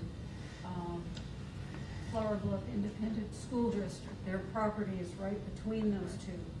We have no mechanism. First of all, Diamond Beach Holdings within that subdivision cannot change the covenants for the entire subdivision for themselves. Number two, we have no mechanism for one member to withdraw from a subdivision. It's the whole subdivision or nothing. It's true. So, and that my understanding is that Diamond Beach Holdings has not been paying their CAM fees. Now, they sit between two properties that are vacant lots, just like their lots, one owned by Flower Bluff Independent School District and one by German Bakery. We've made them pay their CAM fees, but not them, not Diamond Beach. I don't think that's equitable. Okay, well, board, if you want to build Diamond Beach and Access, then just say so and we will do so. Now, whether they're going to pay the CAM fees is the other issue, and what do we want to do if they say no? How about the back cam fees that they have not paid for, what, 3 years? 2018. Okay. We show that they acquired the property in 2018. Okay. So, So regardless of when they pulled out, if they just pulled out recently, even if Marta would happen to be wrong, and they actually legally can change their trust and their covenants, they still owe us 2 years. Well, and again, I'm just saying, if that's what you want to do, then just say that's what we want to do. I also think, John, that there's another important side of this. We really, and we're going to talk about covenants and bylaws here, but one of the things that we, not we, but has not been taken into account seemingly from prior leadership is that we have people, we have a lot more than single-family dwellings. We have condos, we have duplexes, we have commercial properties, we have hotels, we have developers, we have all manner of things. And it would make sense to me that if we could get a rein-in on this, do something reasonable to our developers to encourage them to develop and do things right out here. We want that. But also something that's fair to single-family homes, condo homes, and our commercial properties. And I'll talk more about that when we get to that thing. But here's one of the dilemmas. How do you force Diamond Beach, or how Flower Bluff Independent School District to pay their camp fees on a vacant lot when the lot exactly next door to them, they're not being forced to pay their camp fees? In fact, my guess is they haven't even been billed. Well, just to expand the knowledge base, Diamond Beach and Accc bought these properties in bankruptcy from Paul Schexnelber. Absolutely. And Paul had, in his own mind, if not on paper, developer status. In the covenants, there's something called developer status, which you don't pay camp fees until you develop the property. So this is going to be an interesting exercise in sorting out, did IBC Bank and Access acquire developer rights when they bought those properties? And if they got the full assignment under the covenants, there's an argument that they could make that they do have that. On the other side of the coin is, well, how far did this assignment of developer rights last and how far did they go? So it's somewhat a more complicated issue. Right, and we need to understand, because so far, in the time I've been asking about this, I don't think we've been able to come up with something in writing to verify that. And it looks to me like there was something once upon a time that was removed from the bylaws a long time ago. So I think you mean the covenants, not the bylaws, but yeah. It could be, but obviously we need to do something. Kegel's our attorneys had a discussion with them, and they claim that they have, an argument that they don't owe. Well, I wouldn't know either if I were them, So this has got to be resolved, and we'd like to resolve it quickly, and that's why we're getting Kegel back involved again. He did it before they withdrew some of their covenants. So hopefully we can get some action here in the next month or so. If we're going to bill them, let's get them billed and see if we can collect. Martin, can you make sure that the whole board is privy to whatever comes out of Kegel? Sure, absolutely. Appreciate that. Sometimes not. Well, I don't want to say that. Never mind.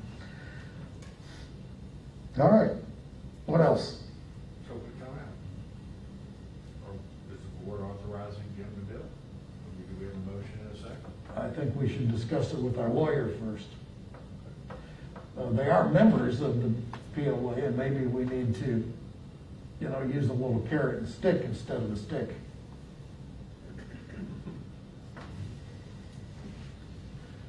I can almost read your mind, Dan. I think I'm thinking the same thing you are. I have no problem with sending them a bill, but let's make sure we've got legal ground to do it. Otherwise, we're spending a lot of time and effort to get nothing done. How long will we have that? How long will we have before that decision? There's two issues. We're dragging it out. The more we drag it out, the bigger the bill gets. And they're going to suggest, their arguments are going to be many and varied. They're not just going to say, "Oh my God, thank you for asking for money. Here it is." But at the end of the day, time is it's not fair to any of us to drag it out. So agreed. So can Kale get us something in week or two so we can have this for the next meeting? Because I would like to be voting on this at the next meeting. Yeah. Let's do that. Let's set a time limit of the next meeting to get Kegel's communication with them or whatever he thinks is legal to do, and we'll vote on it next time and make it happen. Yes, ma'am. This also impacts another very important issue, in that, according to the county records, which I've seen, according to the invoice that Nick and I both saw for our taxes, we own those bulkheads. And we are responsible by the covenants for repairing those bulkheads. And so now we have a situation where there is, I believe it's 149 feet of failed bulkhead over on this very property, but they're not paying their CAM fees. Is it fair for us to use your CAM fee monies to repair the bulkhead on their property? I can tell you right now, we do not own that bulkhead. Well, okay, don't argue with me, go argue with the county, because that's what the county says, okay? It's been looked up by 7 different people 3 times over, so argue with the county. But even Heather said we are responsible for those bulkheads. So the question of fairness is, do we use the members' money to repair a bulkhead for a member that's not paying their dues? I agree with you. We got a problem here. So these issues need to be worked out, and I'm here to protect our members and their hard-earned money that they've given us. So I think we need to do something there. Well, according to our conversation with the Accc representative, according to him, their goal is to completely take their properties and land out of our POA, so that they would then form their own or do whatever they do. I don't know that they've thought through the fact that if they're part of a subdivision that's got other people in it, what they're going to do, but they could rejigger it. They're smart folks to get that done. Also, that bulkhead down by the German bakery that is broken may be in their property, and if they leave the POA, now it's their problem and not ours. We are responsible for maintaining Yes. and repairing, not replacing, because we do not own them. Well, it's repair and replace for sure. I mean, we repair, but we do not replace. Replacement is on the owners. No, Jim and I have been down to the tax office some time ago and looked at the tax, and I don't remember seeing that we owe tax on bulkheads. Do you, Jim? I do. I signed a check for it. No, we pay taxes, but it's not on the bulkheads. Yeah, it says right on there, canals and bulkheads, right on the invoice. That's just a lumping category that they do. Well, So by the way, this organization does not have to pay any property tax. All we have to do is file for an tax exemption. We're a nonprofit, and if I don't know why we're paying property tax. All we do is file it, we get it back. Why haven't we done that? I don't know. Jim, can you look into that? Another thing for your list there. We've been out here 40 years. It's about time, if that's the case, let's take care of that.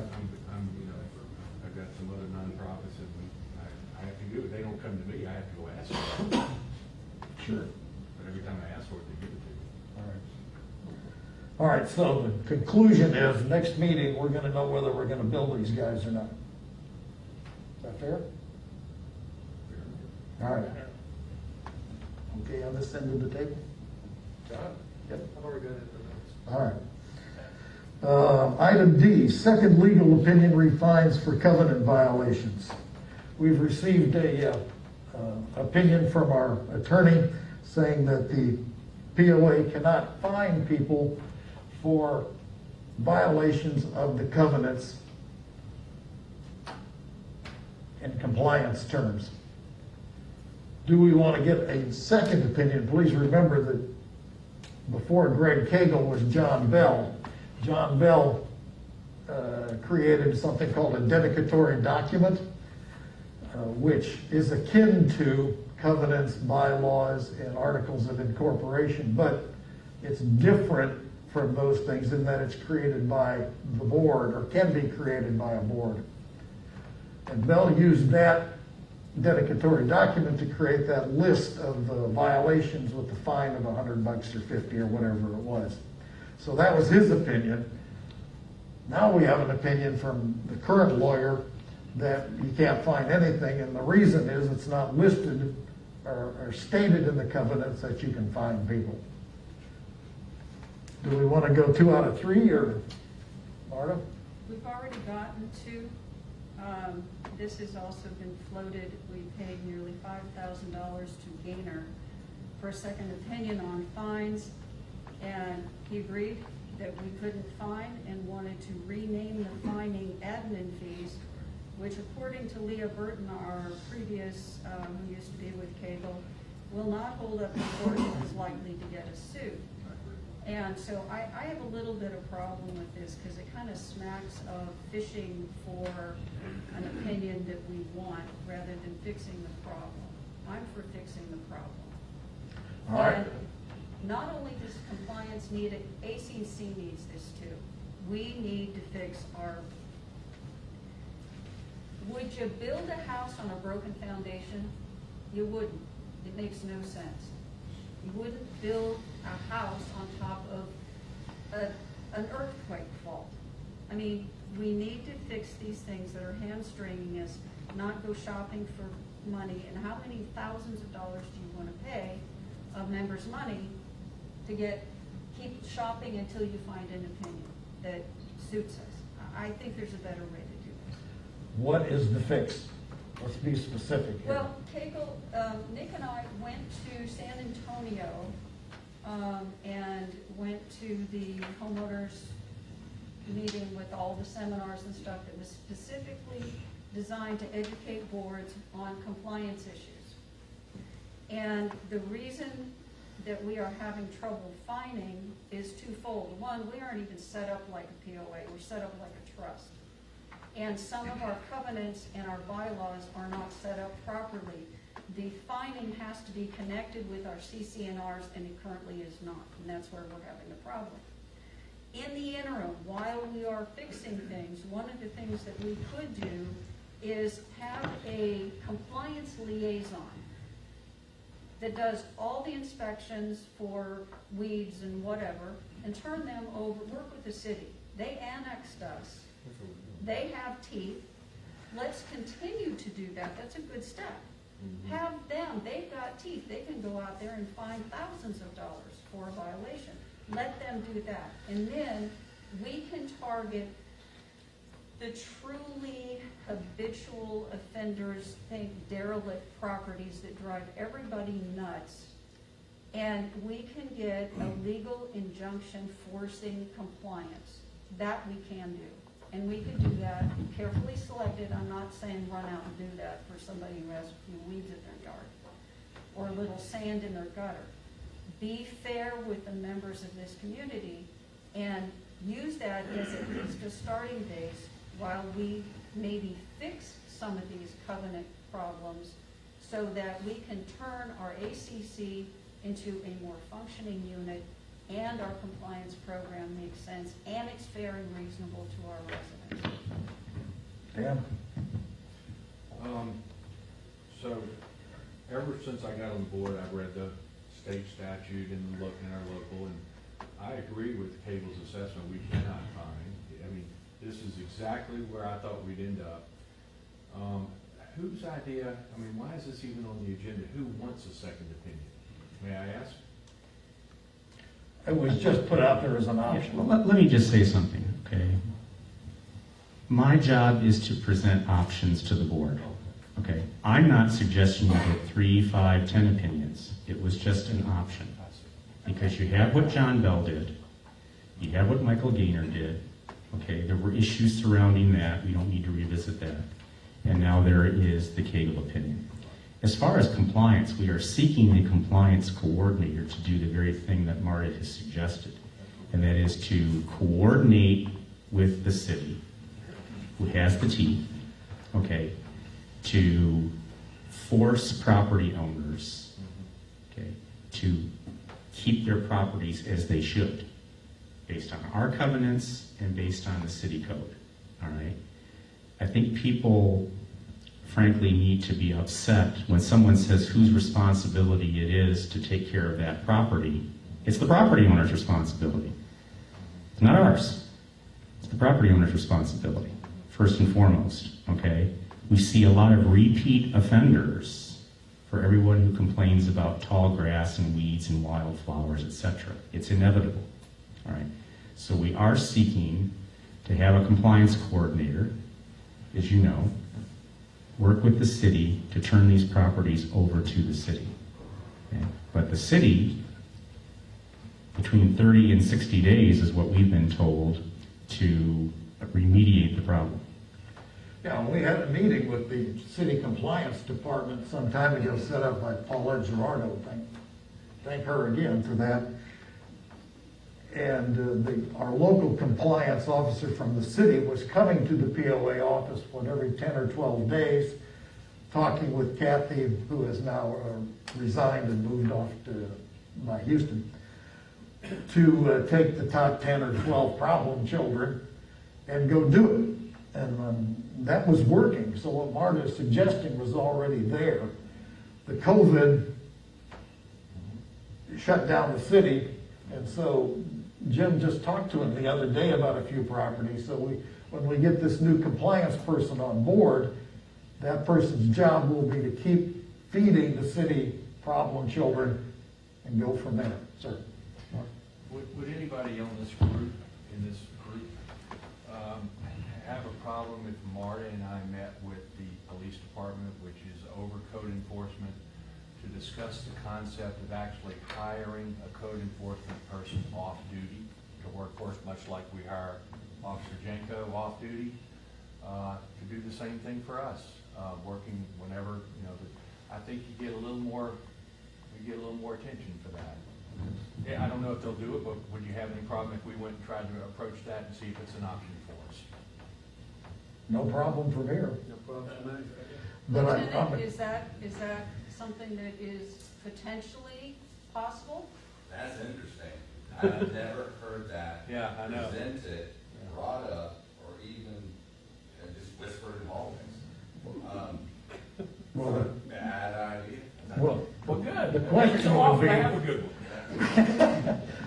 would this get our problem solved faster? Let us. So why don't you, go visit with the police and see what can be done. We'll do it. As a matter of fact, I still have the captain's card that you need to visit with. Godspeed. Would you suggest start with Mr. Blackman?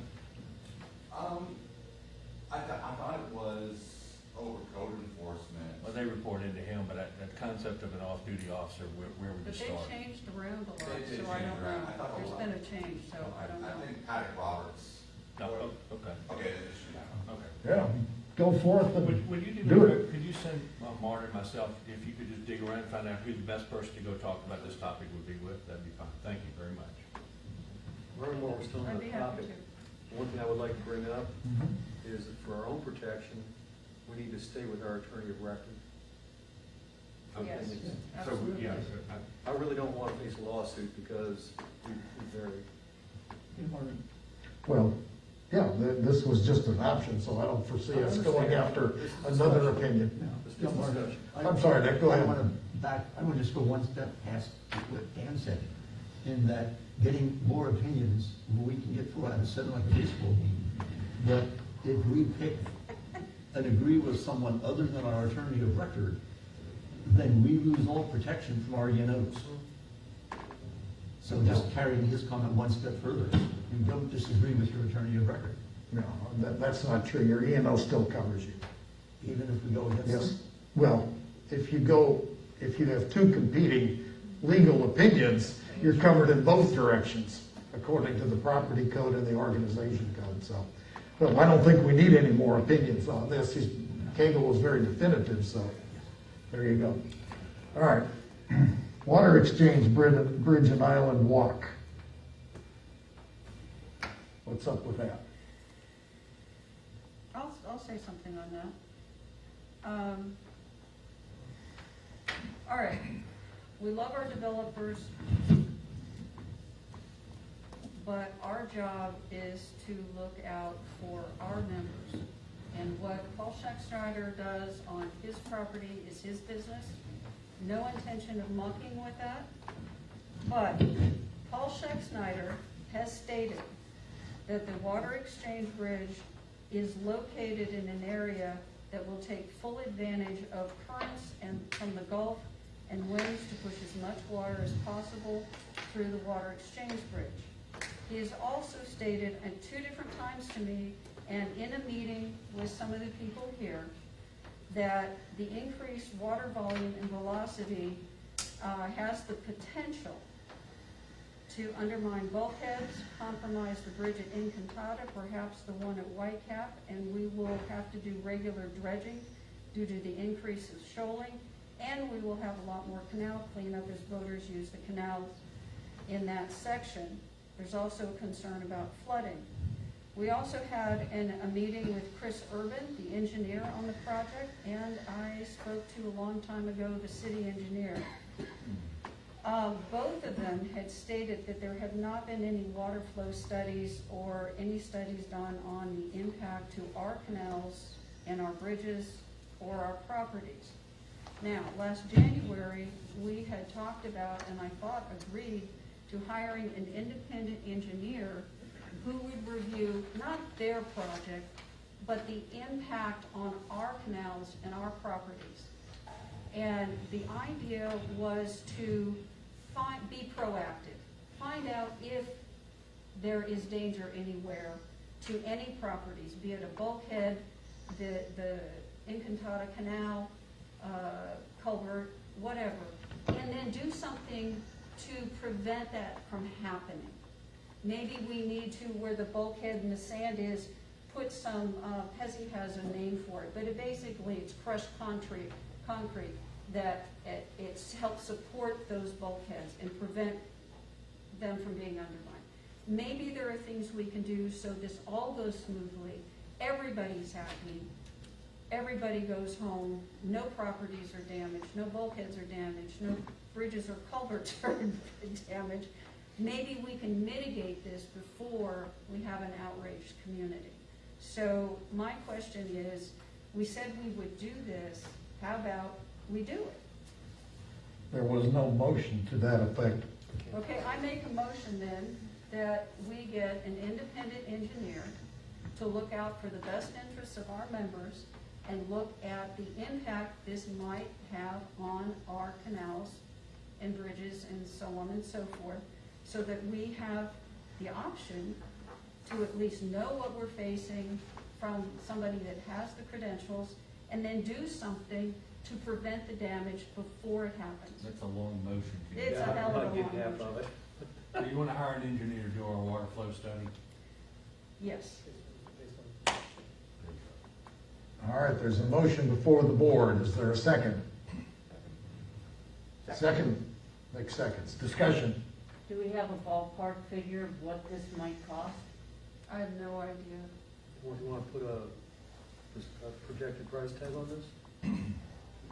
Man, instead of, we can't put a projected price tag, because none of us are the finest idea. Would you accept the motion to look into having someone do it and give us a guesstimate? Absolutely. And come back and then do a conclusion, absolutely. Okay, so we're tabling your motion, or we? No, move forward. She's Moving forward with it is the first step is to get the information. Second step is to come back to the board for approval for what it's gonna cost. And I think it's really cheap insurance. I think it's really cheap. Okay, you have to change your motion. Yeah, motion. Okay, let's change the So motion to. if you would withdraw your motion and then make a new one. Okay. Keep it Withdrawn. straight. Okay, so let's change the motion to, let's look into hiring an independent, not Urban, because he's involved with the city, with the water exchange bridge, but somebody independent. We've got plenty of them out here. So let's look into hiring an independent engineer, find out what the costs are going to be, and then come back to the board when we know that information for final approval. Would that work? I'll second that. Second. Okay. I'll be second. Now we're up to discussion. You get the point. You can get I've hired engineers, and you can, generally an engineer can nail it down when there's a finite set of statistics and things to work with. There's so many variables here okay, that I do not believe an engineering study would be worth the paper it's written on, regardless of who does it. Now, do we have an insurance policy? No, I don't think that the engineer can say, you know, it's gonna flow perfectly and all that. If that happens, I'd be shocked. Or he could come in and say, you're gonna undermine all this other stuff. I'd still be shocked and I wouldn't believe it. I think that the only way you're gonna figure this out is after they do it, open it up, we get some flow in there, and then we have some data you can actually use. This is how fast the water's flowing. I think to do a study now is a complete waste of time and money. It's just gonna inflame the community that we're trying to stop this project. And that's the way it'll be viewed. And I think that this is not a very good idea. I said, if we wanna do it after the fact, if we have any inklings of problems, then we can hire an engineer and then we can figure it out. But we're not gonna stop the city from cracking open that canal and doing that, regardless of what we have in our pocket. Nobody's trying to. No, so regardless of what we have, why don't we do this study after we actually get some water flowing through there? It'd be a much easier study to do once we get actual flow in there. Here's the problem, Dan. One of the critical elements is not normal title change. What you have is, and Chuck Snyder showed me in his office his map and how he repositioned the water exchange bridge to gain maximum water flow through there. First thing that happens is it makes a 90-degree angle. Now, that's fine maybe under normal circumstances, but as soon as we get a major storm, we got a problem because there's going to fast-moving water doesn't make 90-degree angles. Maybe they've solved that by having a higher bulkhead. I don't know, but engineers do know. And any engineer can do flow studies. Even Chris Urban suggested to us and recommended in our meeting with him that we do get these flow studies. And I don't think he'd recommend that if it was worthless. Well, no. He said who could do it. You asked him who could do it. He said the lady from We Texas asked that A&M. too. He certainly did not recommend we do it. I do not recall him recommending it. He gave the name of Deidre Williams, who works for A&M and the Belcher Group. You know, I'm like Nick. We have had a career in medicine. You don't wait till the patient is in cardiac arrest, CG. Should we buy an AED?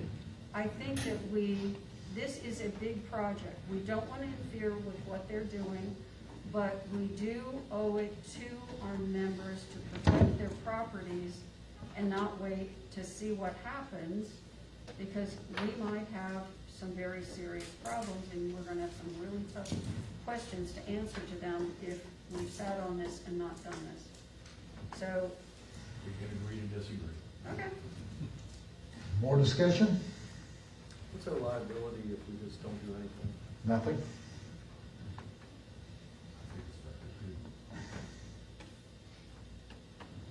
If the water flow were to damage one of the bridges, the city owns the bridges, we don't own those, so the city would have to be responsible for that.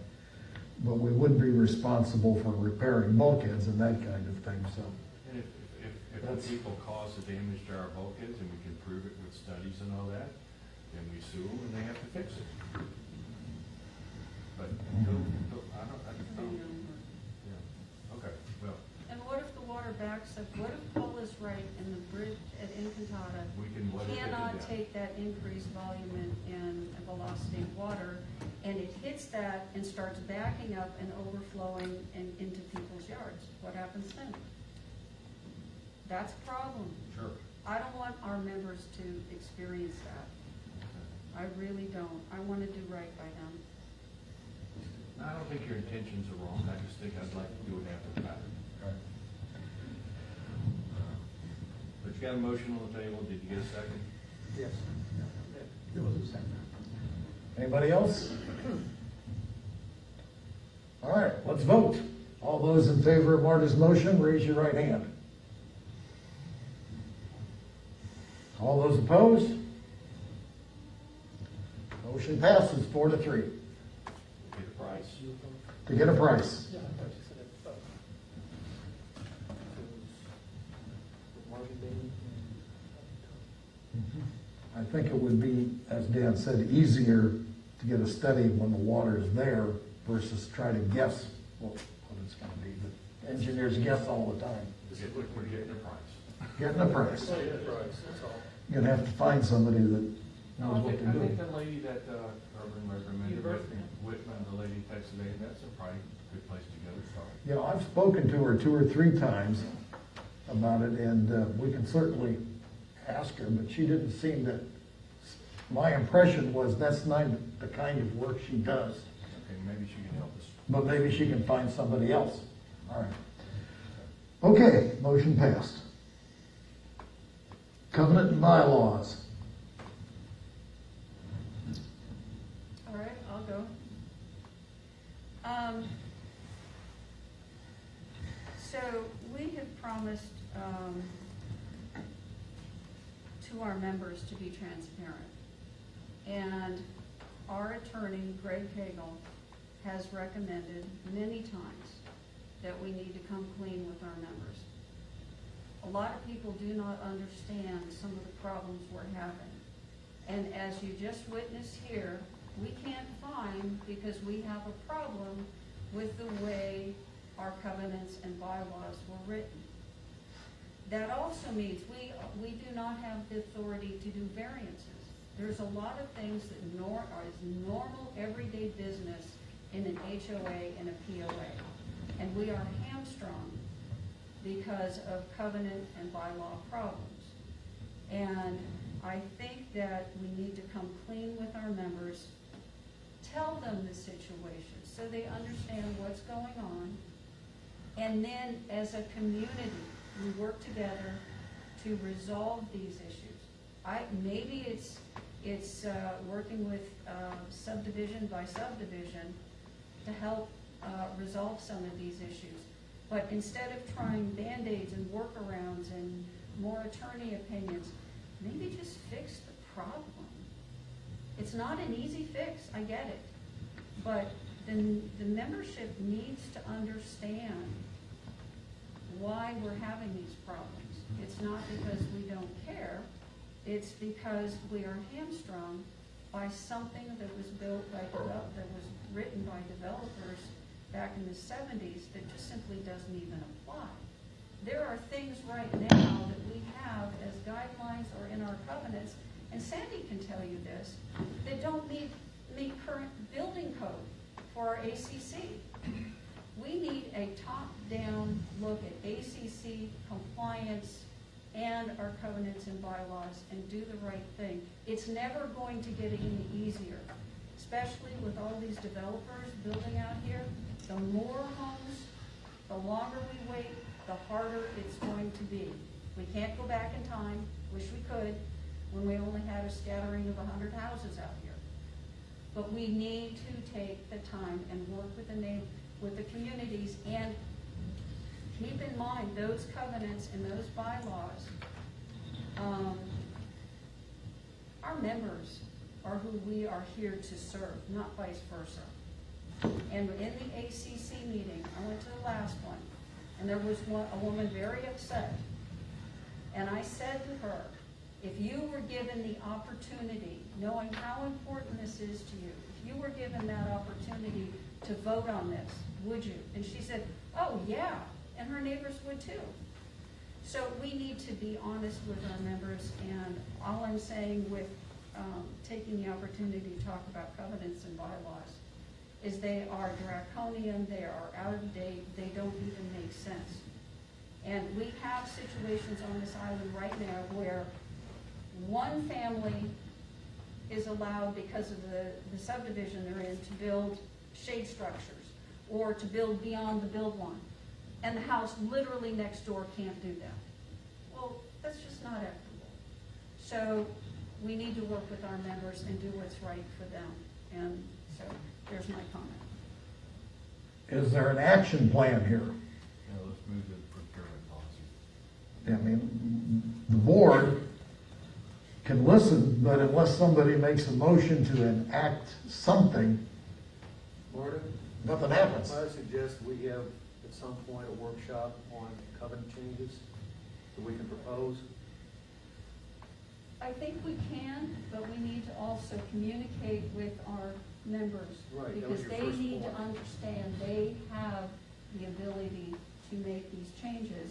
And if they want to resolve these issues, we can tie in what Jim has already started with it, which is a survey with our members. It's time we start engaging people so that we can resolve these things. There is nothing we can do. We don't do the covenants. We can't change them as a board. But we can propose changes.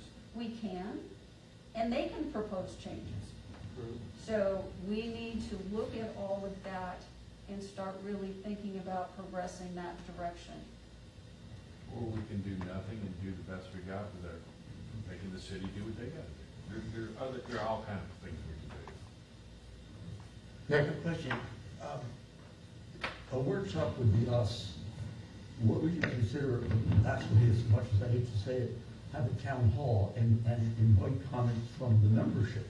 As you say, explain to them our problem of why we can't do things, and say, we want to change them, but you're the ones who change them. Anybody willing to help? Yeah. And Nick, as you remember when we went to San Antonio, Greg said, if you come clean with people, they are going to care, because this is their property values. They're going to care a lot, and they will get engaged, but they have to know about it. That's why I'd rather have an open town hall. Tell them the problem and say, we can't fix it, you got to fix it. Who wants to help? In the days of COVID, how are we gonna do that? We're not gonna have it right now. We can start out with digital meetings of some sort that get the word out and get a discussion going, and then maybe we can piggyback on Mr. Smock is in, this survey, which is a good first start, and we can expand on it. And then, I'm just seeing that we need to move forward with this. We were talking about doing a workshop with ACC. Well, let's start there, start somewhere, and work our way into it. All right, anything else on that topic? Moving on to procurement policy. Dan, this is yours. Yeah, this is in trying to tighten up we've made a lot of progress in the financial arena over the last year or so, and a couple of things still need to be done, in my opinion, and that was a procurement policy, which talks about how we go about who is authorized to buy something. We kind of, for a while, we had the approval process. It took a couple of people to approve paying the invoice. But in my mind, that's the ship has left the dock at that time. Once somebody's done the work, they can expect to be paid. So in the military and in big companies that I'm working for, we generally have a procurement policy. So I took a procurement policy from the nonprofit and tweaked it. Martin looked at it. Marta looked at it. I've sent it around to Jim. Jim's looked at it. And it appears as though all the comments that were requested to be made have been made. The bulk of the document, what tab is that under? 10. The bulk, the rest of it, it generally talks about you don't want to do business with your brother. There's some talking about conflicts of interest. The bulk of the document, what talks about who can buy what, is in section 6.0. And I guess that's the section that talks about, and Marvin and Marta and a bunch of other Jim looked at it. The executive director can do things for that do not exceed $5,000. Anything that exceeds that, the board has to approve. There's the emergency provisions that were taken out that allowed certain people to do it. There's no way we can't get a couple of more people on some kind of something if we need to put it together. So hopefully y'all all had a chance to do this, Tommy. I would certainly understand you have not had a chance to look at it. If you wanted to abstain, I certainly would understand that. But in any case, I'd like to make a motion that we adopt this procurement policy starting today. Dan? Yeah, I was gonna say, you got a date of May 26, 2020 on this. Well, that was the date it was written. It was supposed to be done, but so the document's dated that date. We can certainly change that date to June 23rd. All right, there's a motion. Is there a second? I'll second it. Second. Discussion. A couple of fine-tuned things here. 6.3. What section is it? Yeah. 6.3. There's two things I want to point out. It says the director is authorized to obtain and execute contracts and/or purchase goods and services that do not exceed in aggregate $5,000. In aggregate means like you can't do a $4,000 purchase and then another $4,000. Right, exactly. I understand that. Then, if you flip to the next page, 7.1, this is the method. Yes. The first one is the authority, the second one is the method. It shows for purchases less than 1,000, the decision of the director alone is sufficient. Then it says purchases or contracts in the aggregate between 500 and 1,000, the executive director will attempt to obtain comparison pricing. Okay, fine. Remember, this is about shopping. This I isn't about understand. who's authorized to buy it. This is about how we go about shopping for something. I understand, but there's a hole in here. All right. There is nothing in this addresses between $1,001 and $5,000. So if you're going to specify everything else, you might want to specify that too. Why didn't you catch this earlier?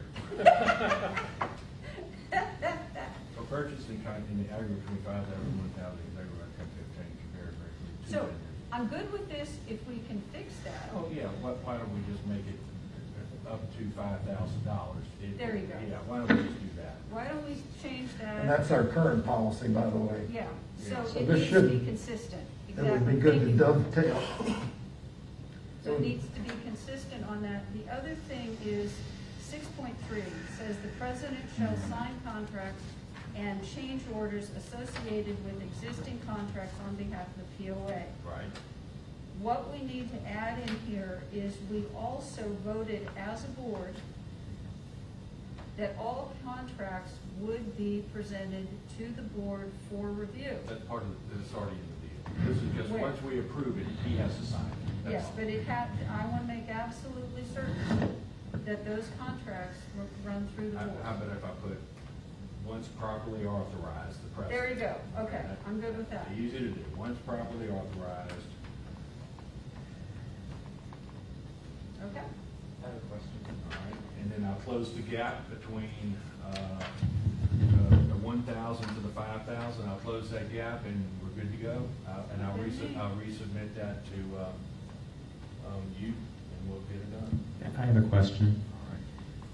So when you talk about presenting contracts to the board, so there was a contract that was signed recently for $1,995, if memory serves, with ADT to put smoke and fire protection in the office. We don't have that. All right. So should that contract then, although far less than $5,000, should it have been presented to the board for? You have to do, Marvin has to sign the contract. You've got to, you still have the same $5,000 ceiling. Okay. That hasn't changed. Okay. 5 to 20 has to be approved by the board. 20 and above has to have a competitive bid. Okay. So, Sorry, I'm and concerned approved. about the bigger. but I do want to ask you a question. Is it, is the idea of actually who signs the contract an issue for you to get him into the sign? No. Okay. No, oh, no. I'm not suggesting the president not sign. I was just, Okay, cool. Well, there you go. I got that. I'll make the motion. I'll make those two minor changes. All right? Could I ask Dan for one more thing? Instead of you rewriting it and waiting for next month, would everyone be agreeable if you will rewrite it, send it to us, and we just vote by email? We've already agreed that, but we just to expedite life. Everyone withdraw your motion for now? No, I don't want to withdraw. What basically, with these Take two the minor same- changes, take the same everybody's agreed, motion we do the- subject to me passing the final It's on version. the table right now. Yeah. Make the changes, send it to everybody, just so that we say, yes, I'm voting on that, not, I just hate to say I'll vote assuming you're going to do it. Then we'll do an email vote. That's what I mean. That was my question. We withdraw the ones on the table and second right now. And we'll do an email vote after I make the change. All right. All right, very good. Motion withdrawn. Okay. I think that covers our agenda. We're down to the executive session. which means that's for board and Jim only. Did you have fun this evening? Thanks for coming. Thanks for coming. Good night. Come back. Do we want Get to you a job take here. a break and go to the bathroom? Yeah. Do you want to excuse? No, we may want to have a motion or something after the executive session if we want to make a decision. So you'll have to turn the camera off and what have you, and if you'd mind waiting outside. Just in case there may be something. Why don't we take a break? Okay, we'll be in recess for 10 minutes. Yeah.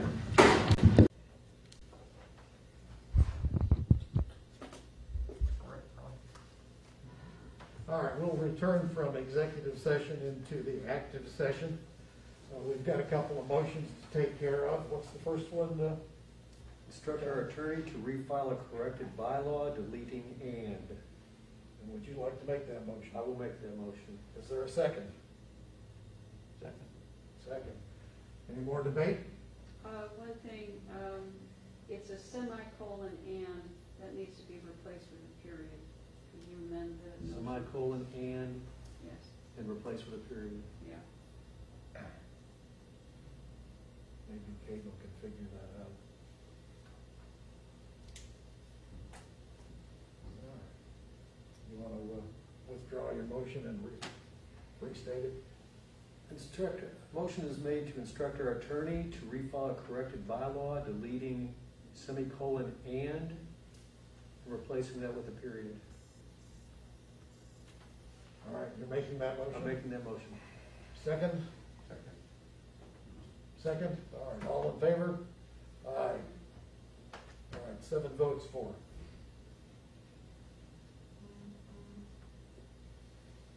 And what's the next one? That's it. No. You have the lawyer call. This is motion to notify board members in sufficient time of a conference call with the board's attorney. Is that your motion? I'll make that my motion. No, Nick made it. You made that motion. Nick's making this one. All right, second? I'll second. Second? Okay, Sandy, go ahead. A second. All right. Question? We had talked about allowing the board access to the attorney through conference calls and notifying the board of legal opinions as they come in. We need to change that too, because prior to this, and I don't know if we have to rescind the previous voted on thing, but I think that should be in there too, because we talked about SMOC sending us all of Cable's opinions as they come in, so we can stay informed as a board. So it's not just being informed of when there are meetings. We really need to put that in motion. No. Okay. So if you realize when this board does this, this impacts all other boards in the future until they decide to change their mind. They're not going to remember this. They're not going to go look at this. Can we just kind of have an agreement that this is just the way we're going to act without having to put it into a formal motion? Well, the only problem with that, Ken, is we have a policy that we voted on, I think when Lauren first. It was, I remember that. We said he's the only one who So can if we want to contact. rescind that motion, that's the only reason I made this motion. Yeah. Is we have to- You don't have to rescind that motion. Read that back. That's what I thought. There's My no reason to offensive- rescind that one. Okay, got We're it. talking about his conference calls and getting all the last thing you want, and I'm sure Tommy understands this, you don't want 7 people contacting the lawyer, Yeah. asking all kinds of And we're not conflicting asking for questions. that. So that motion is a good, that original, actually, I thought back in the day, that was a good motion, and you funnel it through worker. So, but I'm thinking what we're trying to do now is, we just want to ask the president, who we just voted on, to say, include us in all legal conferences when we can, do your best job, best efforts, and do I'd it. ask. You know, I got no problem with that motion. But that's not a motion, I'm not asking. You're I'm just not asking for a motion, I'm asking just for a behavior. Sure. You don't want to codify it, you just want it done. Yeah, I just want a commitment that nobody's gonna, when it's important for us to know about something, you're gonna send it to us. And then if you're you're going to invite us to conference calls. Sure. And do that. Just say, this is the behavior we're asking you to do. That's exactly what that motion says. We're just asking. You actually want a motion to that effect, though, so that future presidents have to do the same thing? Well, I think so. Okay? Listen, that's my opinion.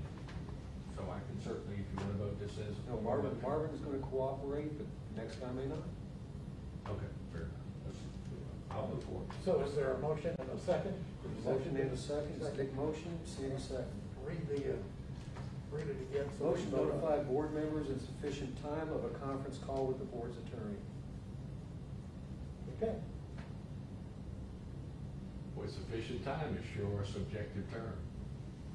Yeah, that's why I put in the time, just so that we don't get 5 minutes notice. What is What happens sufficient? if it's not within 24 hours?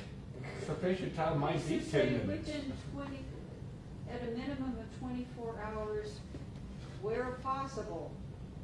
Guys, come on now. Leave it alone, let's just vote on it. Sufficient, just leave it sufficient. Sufficient is Leave it wide sufficient. open. Always come back. That's fine. We can always come back to it, Okay. we can come back to it next meeting if we have to. All right, all those in favor of that motion? Dan, are you in or out? No. I don't like it, no. Six, you're abstaining? No, I vote no, I don't You're like voting no? it. I just You're don't voting like it. no. Okay. All right, any other business? I'll make a motion we adjourn. I can second that one. All in favor? Meeting adjourned at 10:15. Jesus